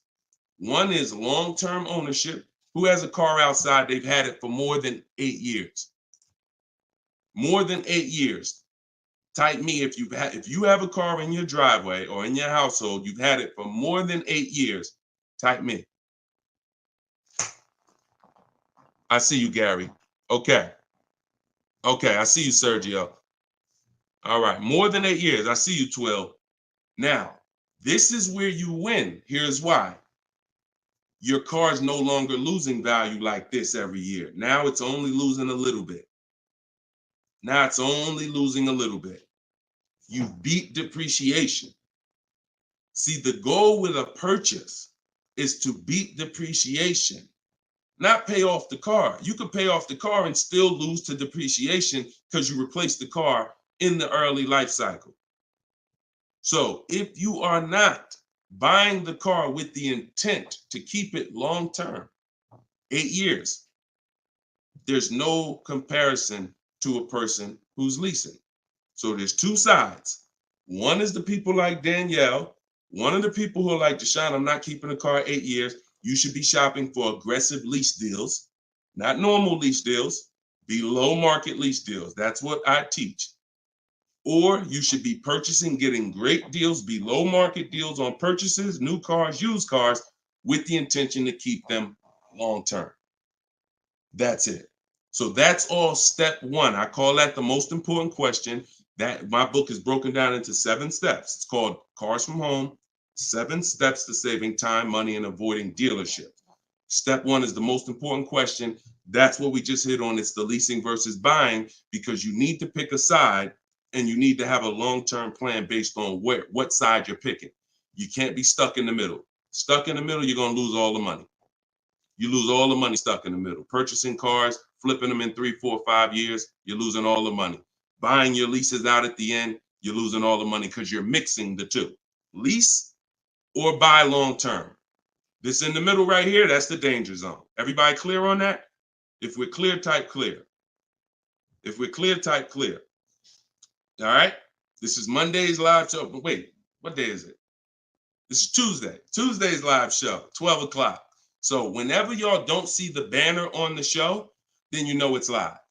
If you see the banner that says when we're live, then you know it's one of our rebroadcasts. But if you don't see the banner, that means we're live and you can start typing questions. All right, clear. All right, everybody's clear. Now let me hit the second part of Frankie's question. Okay, and for those who just came on, everything I teach is out of my new digital book. It's called Cars from Home, and you all can get it for 75% off. It's normally $97, but in my TikTok bio, in my Instagram bio, and in the comment section on YouTube and Facebook, we put the link there for you so that you can get your copy for you won't pay the normal $97, but you only got 30 minutes. It's a welcome offer. Once that clock goes down, to zero, your price is $97, which is still a great price. You saw how much money Tiffany just saved on her new Mazda, just using what's in the book. Saved herself, I think, $6,000. So go ahead. Oh, no. So, and then you move into the equity assessment.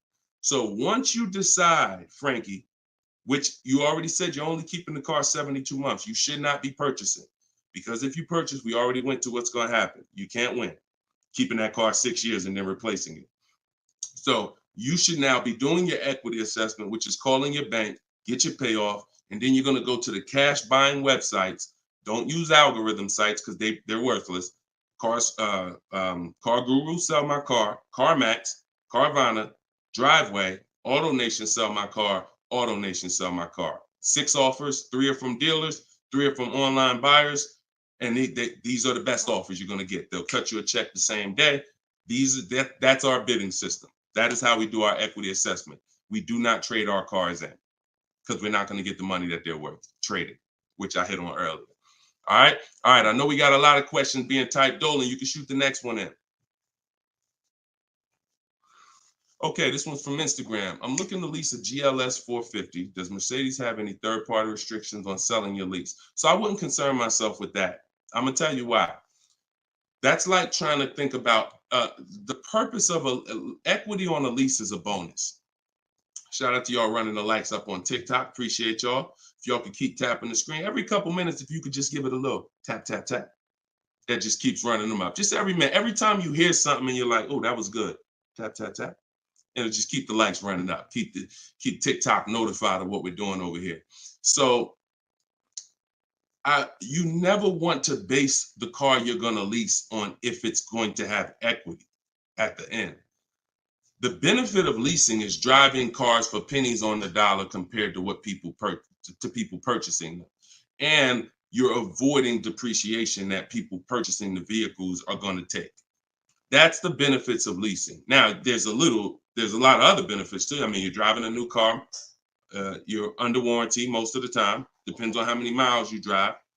So if you drive, 12,000 miles a year, most bumper-to-bumper warranties cover that. If you drive 15,000, maybe you won't have a little bumper-to-bumper at the end, depending on what you choose. Mercedes has a 4-year 50,000 bumper-to-bumper. But the benefits of leasing are what I just laid out. Equity is a bonus.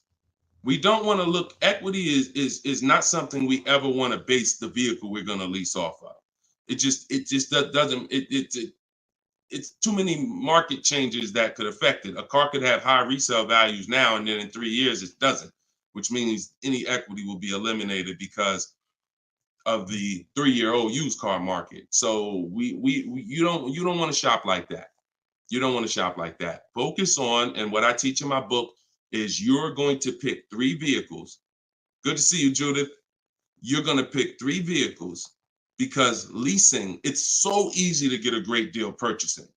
So easy. On a new car, forget about it. The bids, forget it. We're going to find the 20% dealers. In my book, I have all the scripts because I don't want you talking. Who'd rather get great deals without talking? Be honest. Who's not a good negotiator? You're not a good negotiator. Type not me. Like you just be honest. I don't ever want you to put yourself in a position where you need to talk. And if you start talking to somebody who's trained to talk and dissect and get information and then tailor a deal, you're going to lose. So in my book, everything is silent. The only people we talk to when we talk to people are managers, because those are different conversations if we need to have them. We're never talking to salespeople besides when we're coming on to test drive the car. We're never talking to salespeople because we just don't know who we're dealing with. So when we're online, we're always typing. That's why I say go online. My strategy is called the 25 to 5. We go online and we contact 25 dealers, go to their website. I have copy and paste templates in there that you just fill in what you want. But if you're going to do it your way, that's fine. But I'm telling you, you don't want to deviate from this format because you're going to get yourself in trouble and you're not going to get the results. You want to be able to connect with a large amount of dealers so that you could get 5 offers, at least 5, because 4 are going to be overpriced most likely, but 1 is going to beat everyone else. So, but when it comes to a lease, there is the lease program. that the dealer can't control.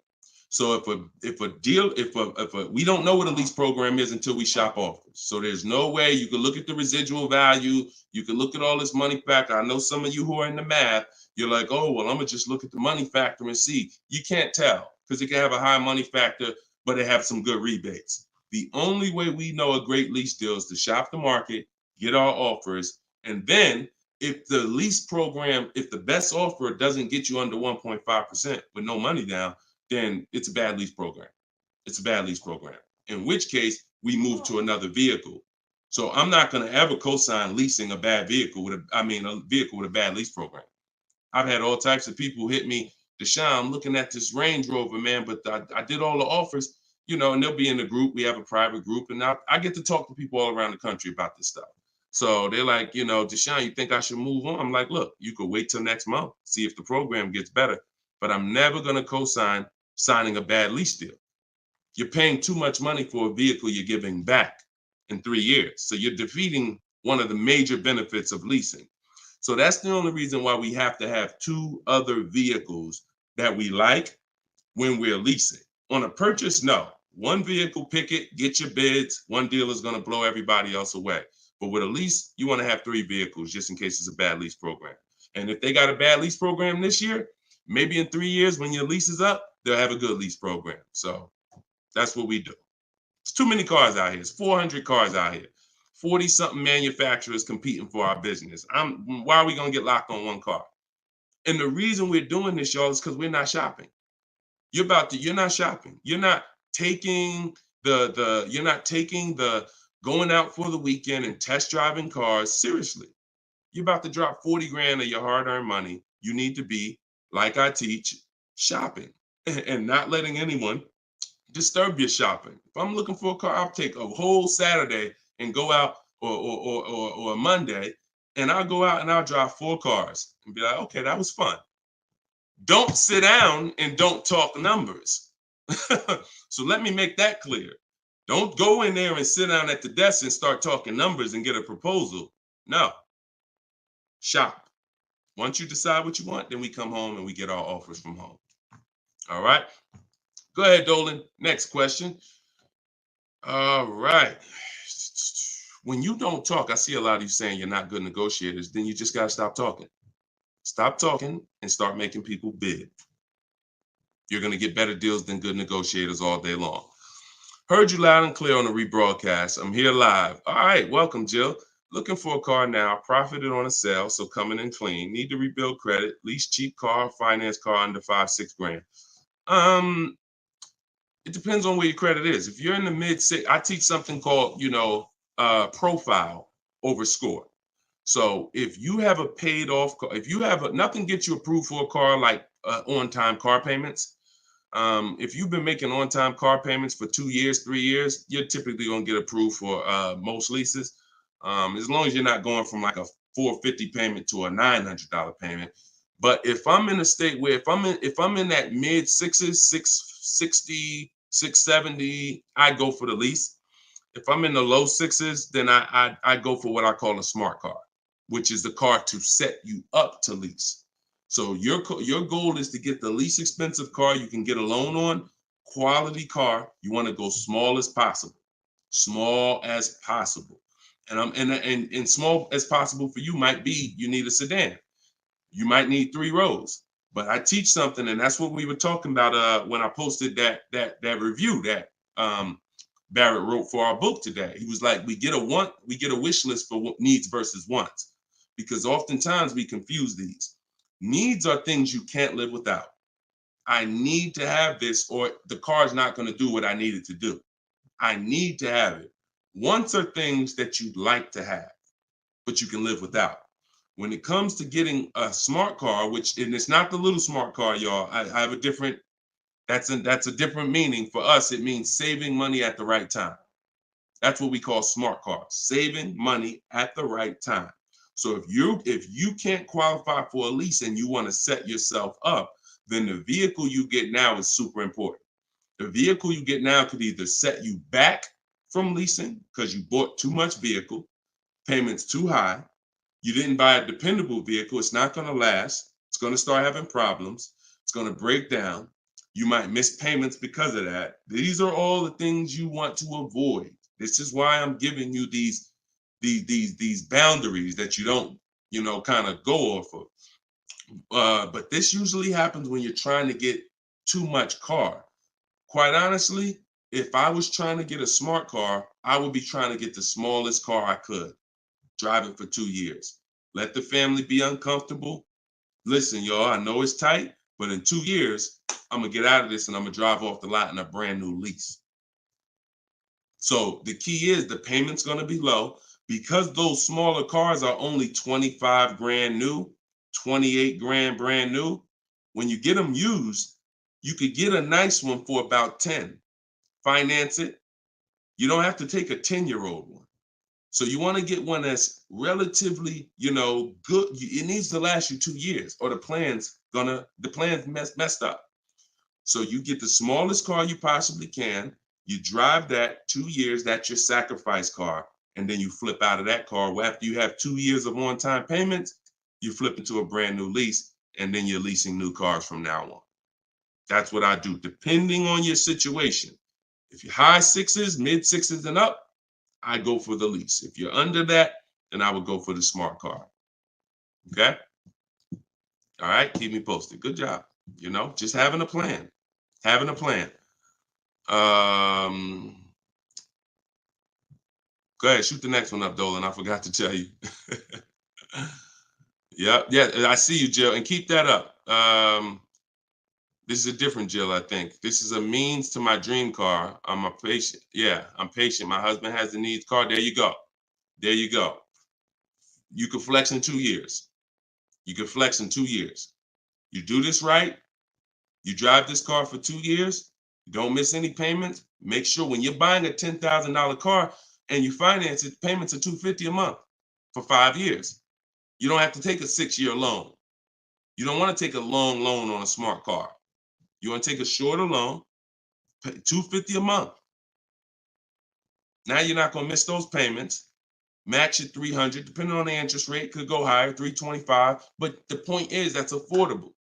So it's not going to mess up the plan versus you trying to pull out in a $25,000 used car with a high interest rate. Now your payment's $575 a month.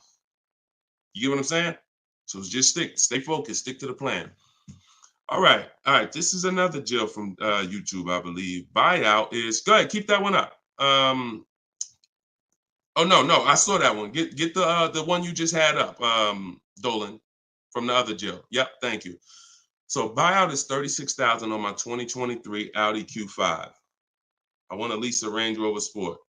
Should I sell on my own or turn into the dealer?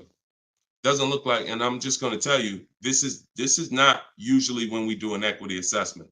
Now, if you can get out, break even, great. You're driving a 2023 Audi Q5. I don't know who told you that you could switch cars that fast, but it doesn't happen that way. And so the only time in history that we've been able to switch cars that fast is when there was a once in a lifetime seller's market, 2021, 2022, 2023.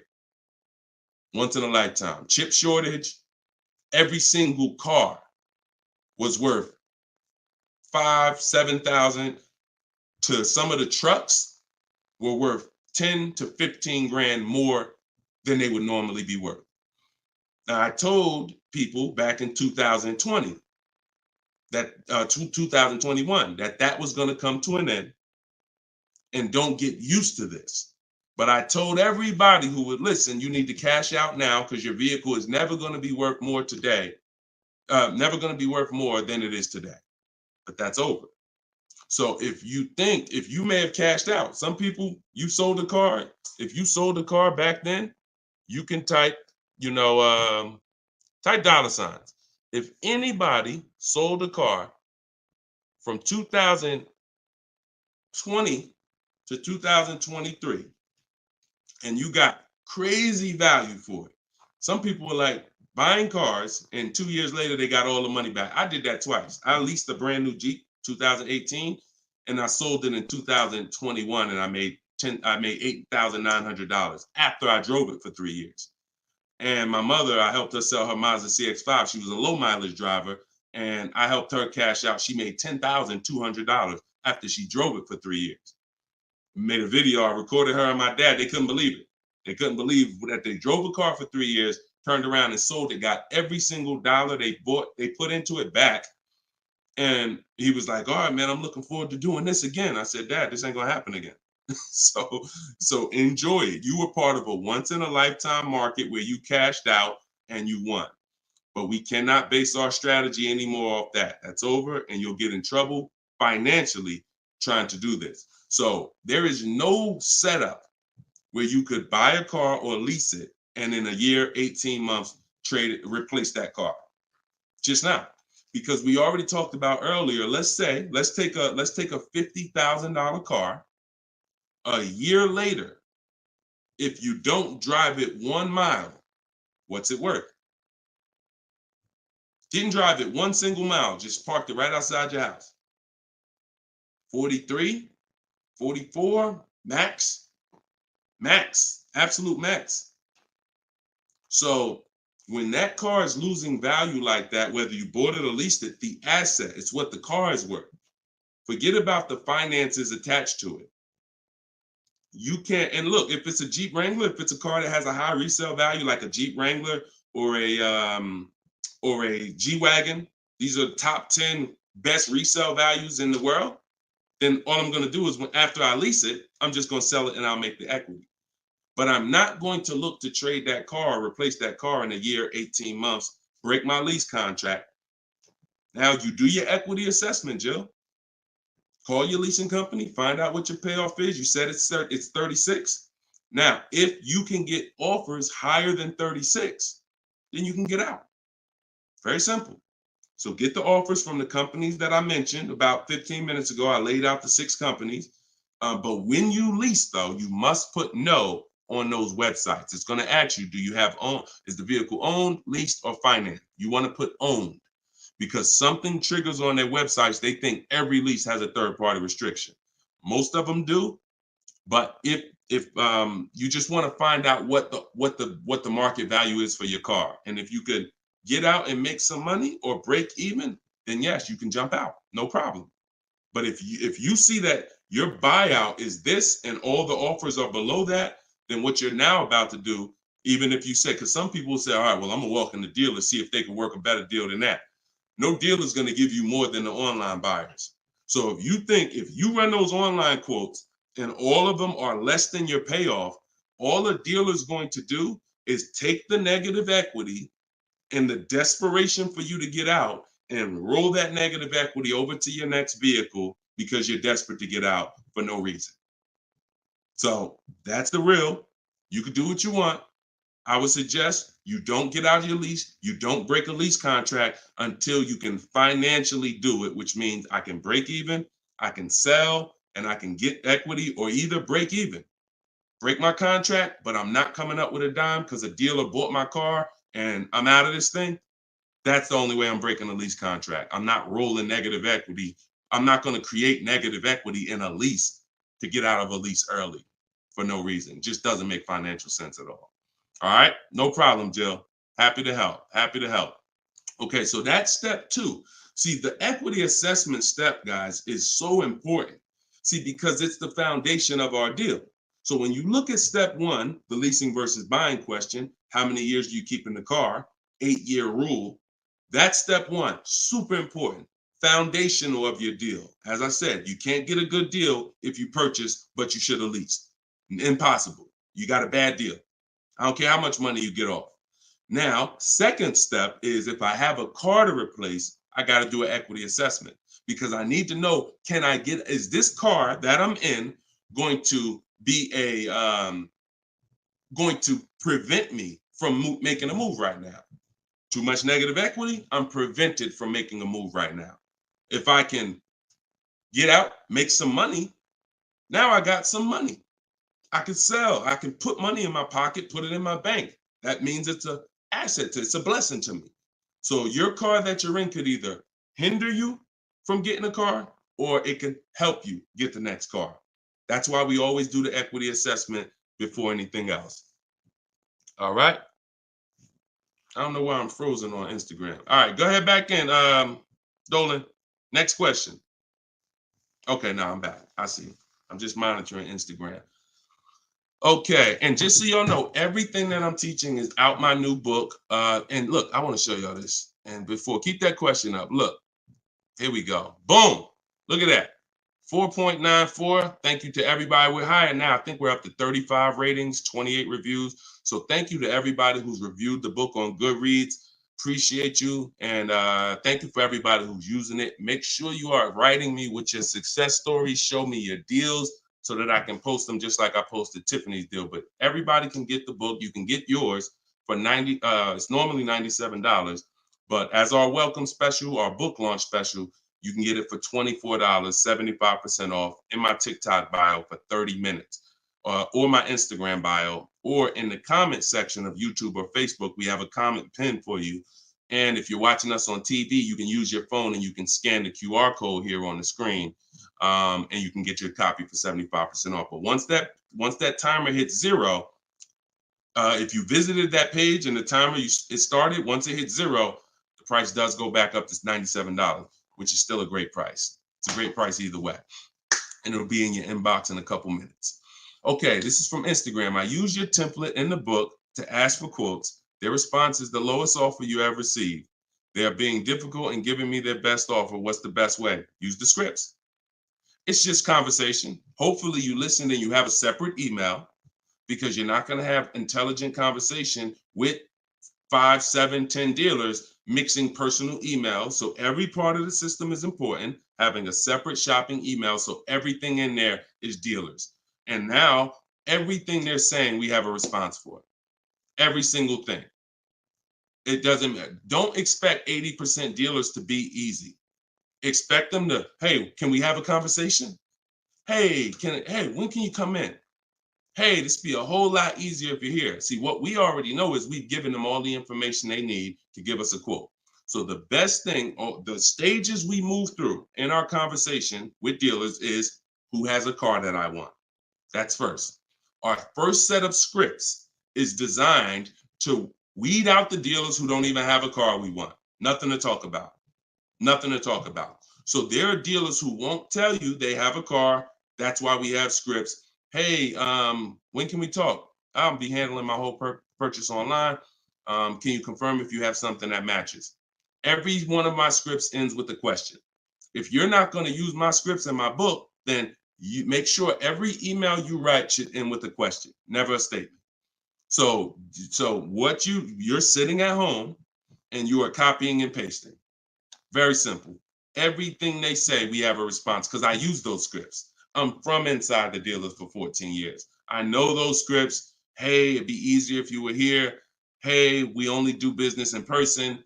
Hey, when can I get you on the phone? I promise it won't take long. All of the stuff they're gonna say. Hey, we only quote in person. None of the people I'm talking to have said that. So should I remove you from my list? Always ends with a question. So your expectation may be, you thought by sending all the scripts, you were just going to get, oh, quotes coming in, everyone doing this. No, that's why we have scripts, because we keep the conversation moving forward. Everything they say, just go to the script, open the temp. And just so y'all know, in my book, one of the best reasons why it's a digital book is because I link you to videos and I link you to documents, and that you can copy and paste. So that what this person is talking about is the templates and scripts that I've created for contacting and having these conversations with dealers. So, but everything they're doing is very predictable. You just change your expectation. I'm going to talk to several people and I'm going to weed this down to 5 offers. And out of the 5, one of them is going to beat everybody else. And then I'm going to use my counter offer calculator that Deshone made to send the counter offers and close my best deal. Take all the emotion out of it. Take all the emotion out of it. You should be emotionless. Nobody can hurt you. All right, you're at home in your living room. All right, go ahead. Mike said nobody gives us this info. I sold cars and the dealership wouldn't even give us any insight. Trust me, Mike, I understand, man. That's why I love the 20% of car salesmen and dealers. They love what we're doing here because they know we were never taught this stuff. So we were never taught about leasing, financing. Thank God I was able to learn it, and I was able to, but we weren't taught about insurances, all the stuff that they should be training us on. We weren't taught. So I appreciate you being here, man. All right, go ahead, Dolan. Next question. Great questions today. Great questions. Let's go.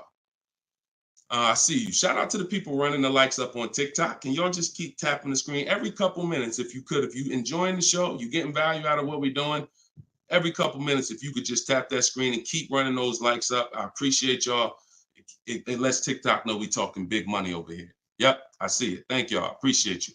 All right, this is Gary on YouTube. When leasing, is it all about purchase price? No, it isn't, Gary. Great question. When purchasing, it's always about purchase price. All in, out the door, tax fees, everything included. Purchasing is always. Now, leasing, we get our lease offers, and this is where we eliminate the term down payment. We no longer say down payment. I want you to eliminate that word, those words from your vocabulary. You want to replace them with total out of pocket. Total out of pocket. So all of our lease offers we're going to get is following the 1% lease deal principle, which is, because some people, I know Judith still asks, oh, hold on one second. Hold on.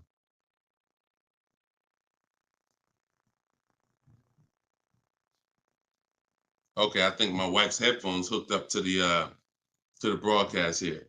Thank you for letting me know, Judy. So when we're getting, so the 1% lease deal rule is older than, it was around, I think, before I got into the car business at 2006. And what it was is if your lease payment was 1% or lower of the MSRP of the car, you stole a car. Stole a car.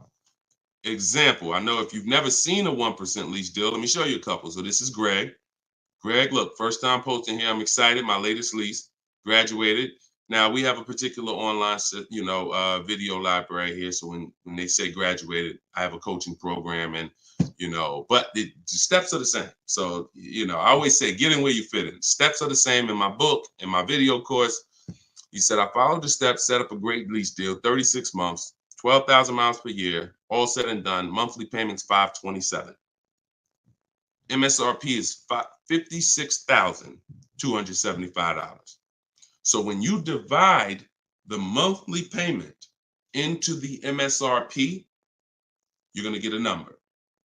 Now, when you multiply that by 100, so I'll give you an example. Let me show you how this works. In Greg's case, I got my calculator up here. I would take 527, divide that into 56,275, which is the MSRP, not the selling price. Doesn't matter the selling price. The MSRP is how we gauge the value. Now, that's 0.009. Then we multiply that by 100, and that gives us 0.93%, which is what he put here in his post. So that's an under 1% lease deal. Look, it was a steal. I think someone messed up on the paperwork. No other dealer came close. There we go. Same thing with Frina. Frina just got a Jeep a little while ago. Look, her deal was better than his, my God. But it's a better lease program.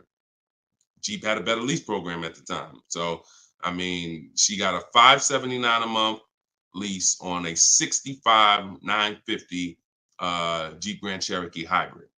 Out of control. So this is how we're shopping. You want to follow the format of the 1% lease deal, which is I shop with 12,000 miles per year. If I'm doing 18,000, I'll adjust it later. If I'm a high mileage driver, who's a high mileage driver? You drive more than 20,000 miles per year plus. Who's a high type HM if you're a high mileage driver? All right, type HM. You adjust it later. 25,000 mile a year lease.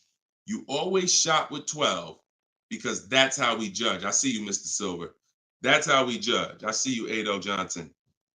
Or no, A.D. Johnson. Sorry. So still going to, this is still Gary's question. This is why we're not focused on the purchase price when we're shopping lease offers. We're focused on looking at the formula that we use to judge a great lease deal. And everything we do, I have 3 rules. 1% lease deal, I didn't make it up. That's a steal. In between 1% and 1.5%, that's a deal, because that's still better than a purchase. It's still great value. When you compare it to someone who's purchasing, they're paying tons more. Even somebody who didn't get a steal, because the lease program has to be there to get a steal. They got to want to give away these cars. They got to have great incentive, great, everything has to line up, stars in the moon, and then we get the dealer that's going to give us the biggest discount. If it's under 1%, that means the lease program was incredible. But a good lease program, great lease program, will still get you, when you shop your offers, in between 1% and 1.5%. So, you look at somebody like, I used, Charles. So Charles got a Palisade, very, very popular vehicle. He got 10 offers from home. His best offer was 1.23, $48,000 vehicle. He's paying $597 a month. Now that same $48,000 vehicle, and this, I'm about to hit on something that I said earlier, but I'm going to really bring it across home plate right now. It's impossible to get a great deal when you purchase, but you should have leased. Because look, $48,000 Palisade, you guys know, we talked about it earlier, every $5,000 on a loan is about how much per month? Every $5,000 on a loan is about how much per month? I told y'all, stay by the keyboard, because we like to dialogue. So we want to make sure you are always by your keyboard so you could dialogue. Active learning. That's how you're going to get the most out of this show. Active. Okay. Anybody type it yet? Okay. Thank you, Dominic, on TikTok. Yes. $100. So that same Palisade that Charles is driving right now for $597, there are people who financed it, no money down, and they're paying almost $1,000 a month, $900 to $1,000 if they got a 5-year loan. If they took a 6-year loan, they're probably paying $8 something a month for 6 years. He's paying $597. So that's what I say. You cannot. And even when you have a good lease program and you get your offers, 1.23, 1.25, 1.3, great value compared to purchasing that car. You're avoiding the depreciation that someone who's purchasing is going to take, and it's no comparison. So, but there comes a limit. That's the third category. We got the steals, we got the deals, and then we got, I call this, it's time to chill. 1.5%. Above that, it's not a deal. There's no value there. There's very little value there. No, there's no value. And I'm going to tell you why. Just add up all the payments. 1.5%, we're paying too much for a vehicle we're giving back. It's very simple. We're paying too much for a vehicle that we're giving back. When you take hold on, let me get rid of this. Put the banner back up for those of you who want your book at 75% off. Just scan it right there. Once you get above 1.5%, there's no value, because if you take a $40,000 vehicle, a steal at 1% is $400 a month. A deal is between 4 something and 6. That's 1 to 1.5. 600 a month. Now, above 600 a month, let's take 650. That's 650 divided into 40,000. 650 divided into 40,000. That's a 1.6 lease. I never signed it. Never signed it. I'm gonna tell you why. 650 times 36 months, $23,400. $23,400 I'm paying over 3 years for a $40,000 vehicle that I'm giving back. I paid more than half of the vehicle to give it back in 3 years. So those of you who always wondered what the 1.5% rule, I had to create it, because the 1% rule, a lot of savvy people knew about it.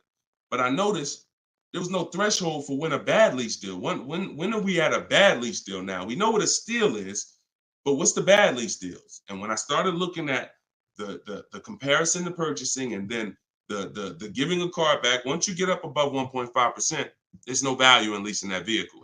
Next. Clear? We don't sign bad lease deals. Only time we did that, I'm gonna tell you something. All through the pandemic, I had people making 5, 7, 10 grand. Kid you not, hundreds of them. If they were making that kind of money selling their leases, then that was the only exception. Some of them will take a 1.6 lease, put money down. Some of that big equity they had that they didn't even know they were going to have, they would put it down to lower their payment. But that was the only exception back then. I never co-signed somebody doing it now. Okay? There we go. Gary, Gary, in my TikTok bio, are you on my email list? Send me an email. You want the whole, you just send me an email and we'll make sure we get you in. And that's a special price, and I'll get you the special price to join us. Okay. I don't know how, can we communicate on YouTube? I don't think we can. I think we can only communicate. If you follow me on any of the other platforms, Gary, YouTube, TikTok, Facebook, Instagram, they allow those direct messages and we'll be able to see you. Just send me a message and I'll get you some. I'll have the team find some special link to get you in at that price. All right. MSRP, Todd, is always the bottom line. Okay, this is a great question. Hold on. We'll pull another question up, but I want to do Todd's question he just asked right here. He said, do you include freight and handling in the MSRP calculations? That's a great question. Very common. Let me show you this. When you are looking at the MSRP, y'all, leases and purchases of brand new cars. Used car purchasing is different. But when you're shopping, we're always shopping based on the MSRP. So let me show y'all this. I'm actually going to save a window sticker right now, and I'm going to bring it onto the show. Hold on. All right, so let me go here. Boom. Check this out. All right, here we go. Hold on, it's loading, boom. All right, so here's a window sticker. Now, these numbers could be a little confusing. We want to go right there. Right there. Total MSRP is all we care about, right there. Total MSRP. Because you do pay for destination to get the car from the factory to the dealership. That's included. Like that's we pay for that. So it's no problem. We need to know. You don't want to account for any of these numbers up here before the option. It's always the bottom line MSRP, total MSRP. Now, if you ever see an addendum next to a window sticker, you see a handwritten addendum or a typed addendum that takes this total MSRP and it gives some other stuff next to it, we pay no attention to that. And in my case, if you're using what I'm teaching you, you would never even be talking to that dealer about getting a quote until you got home.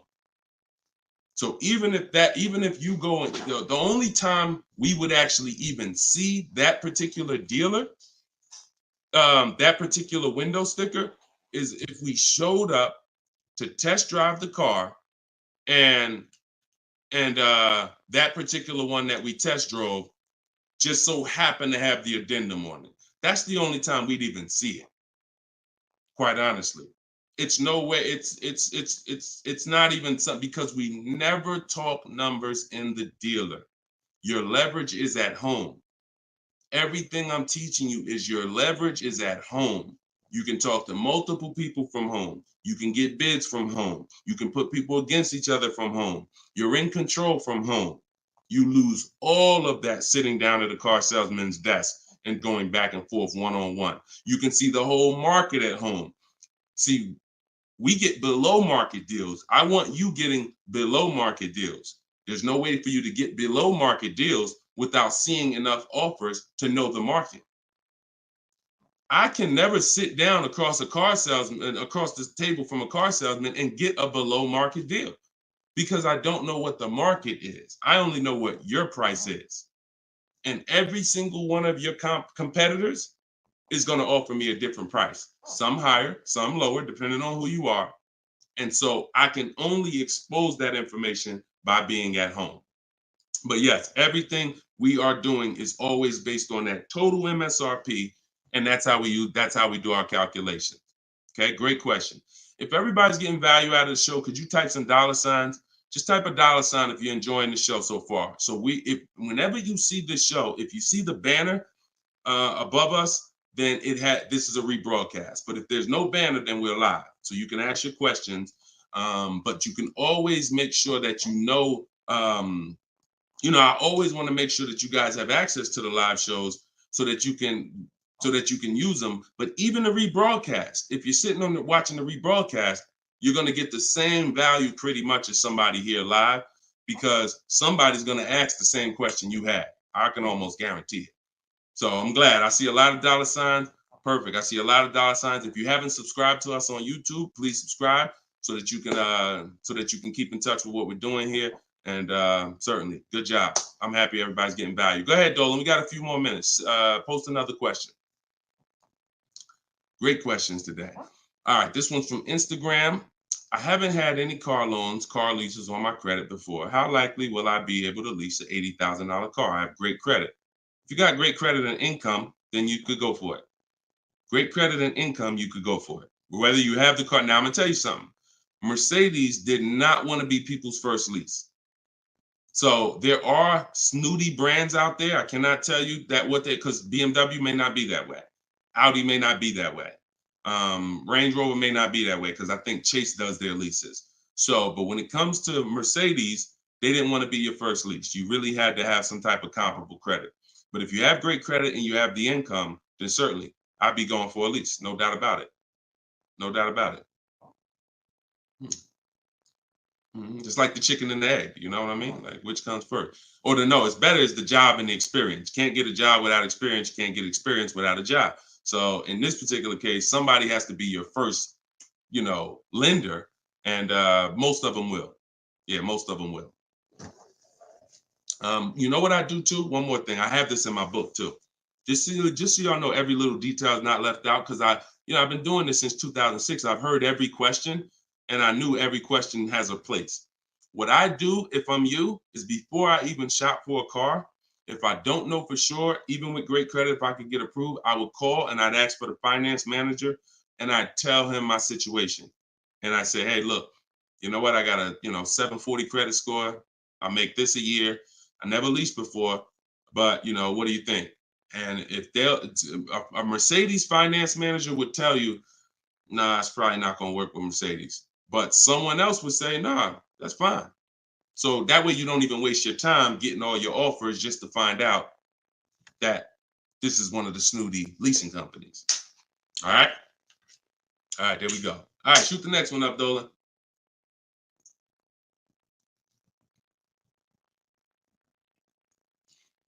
Jason Hughes from IG.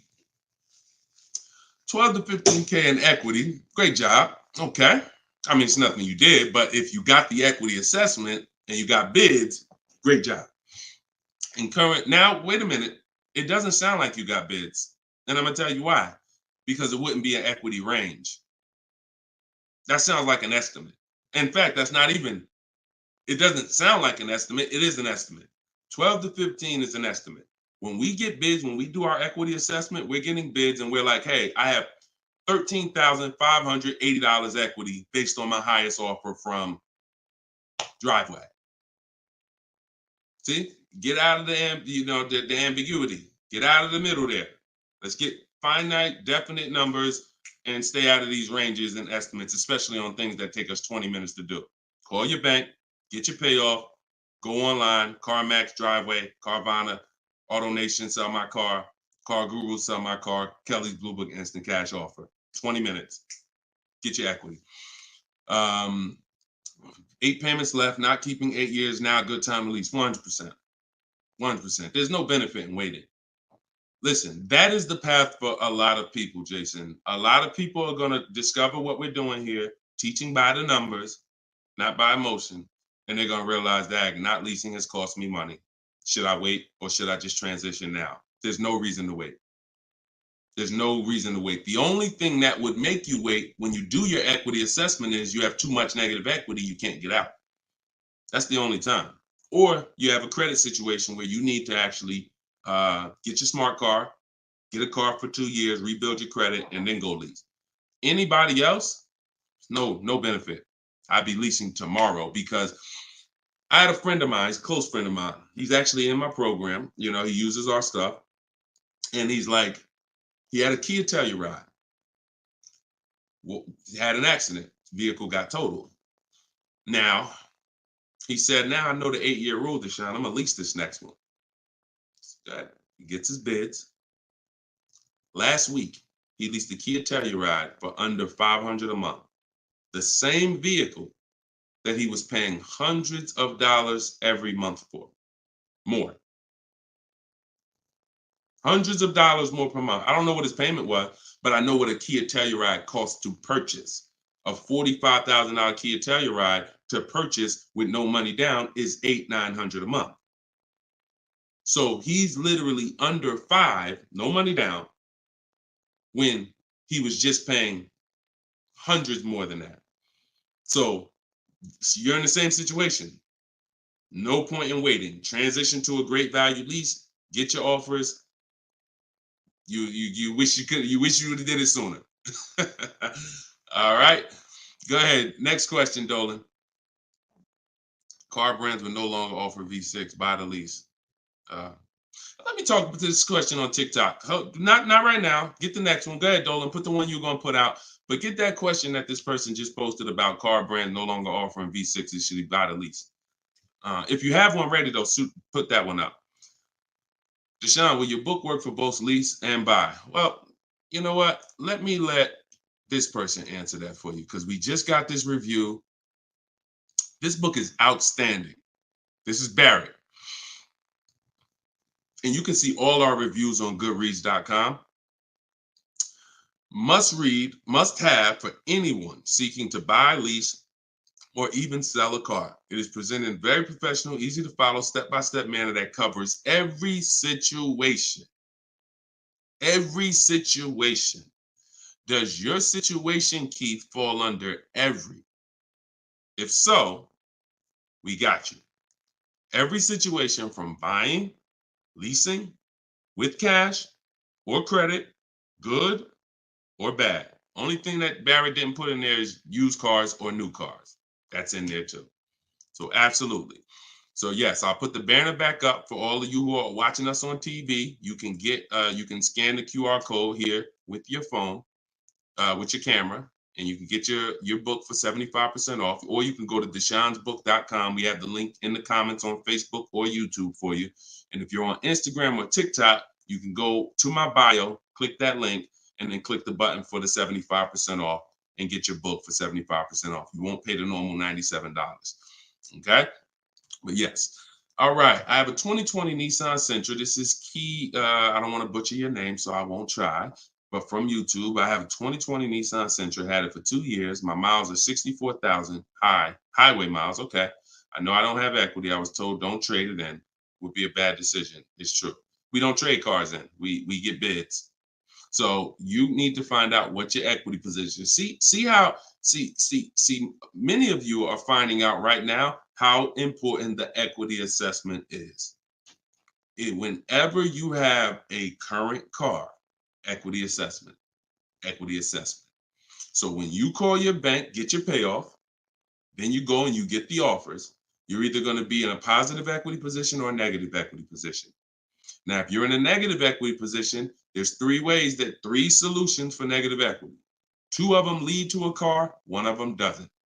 First is you get all your offers and you can pay the difference because these are the highest offers. So whenever the highest offers are these online bidders.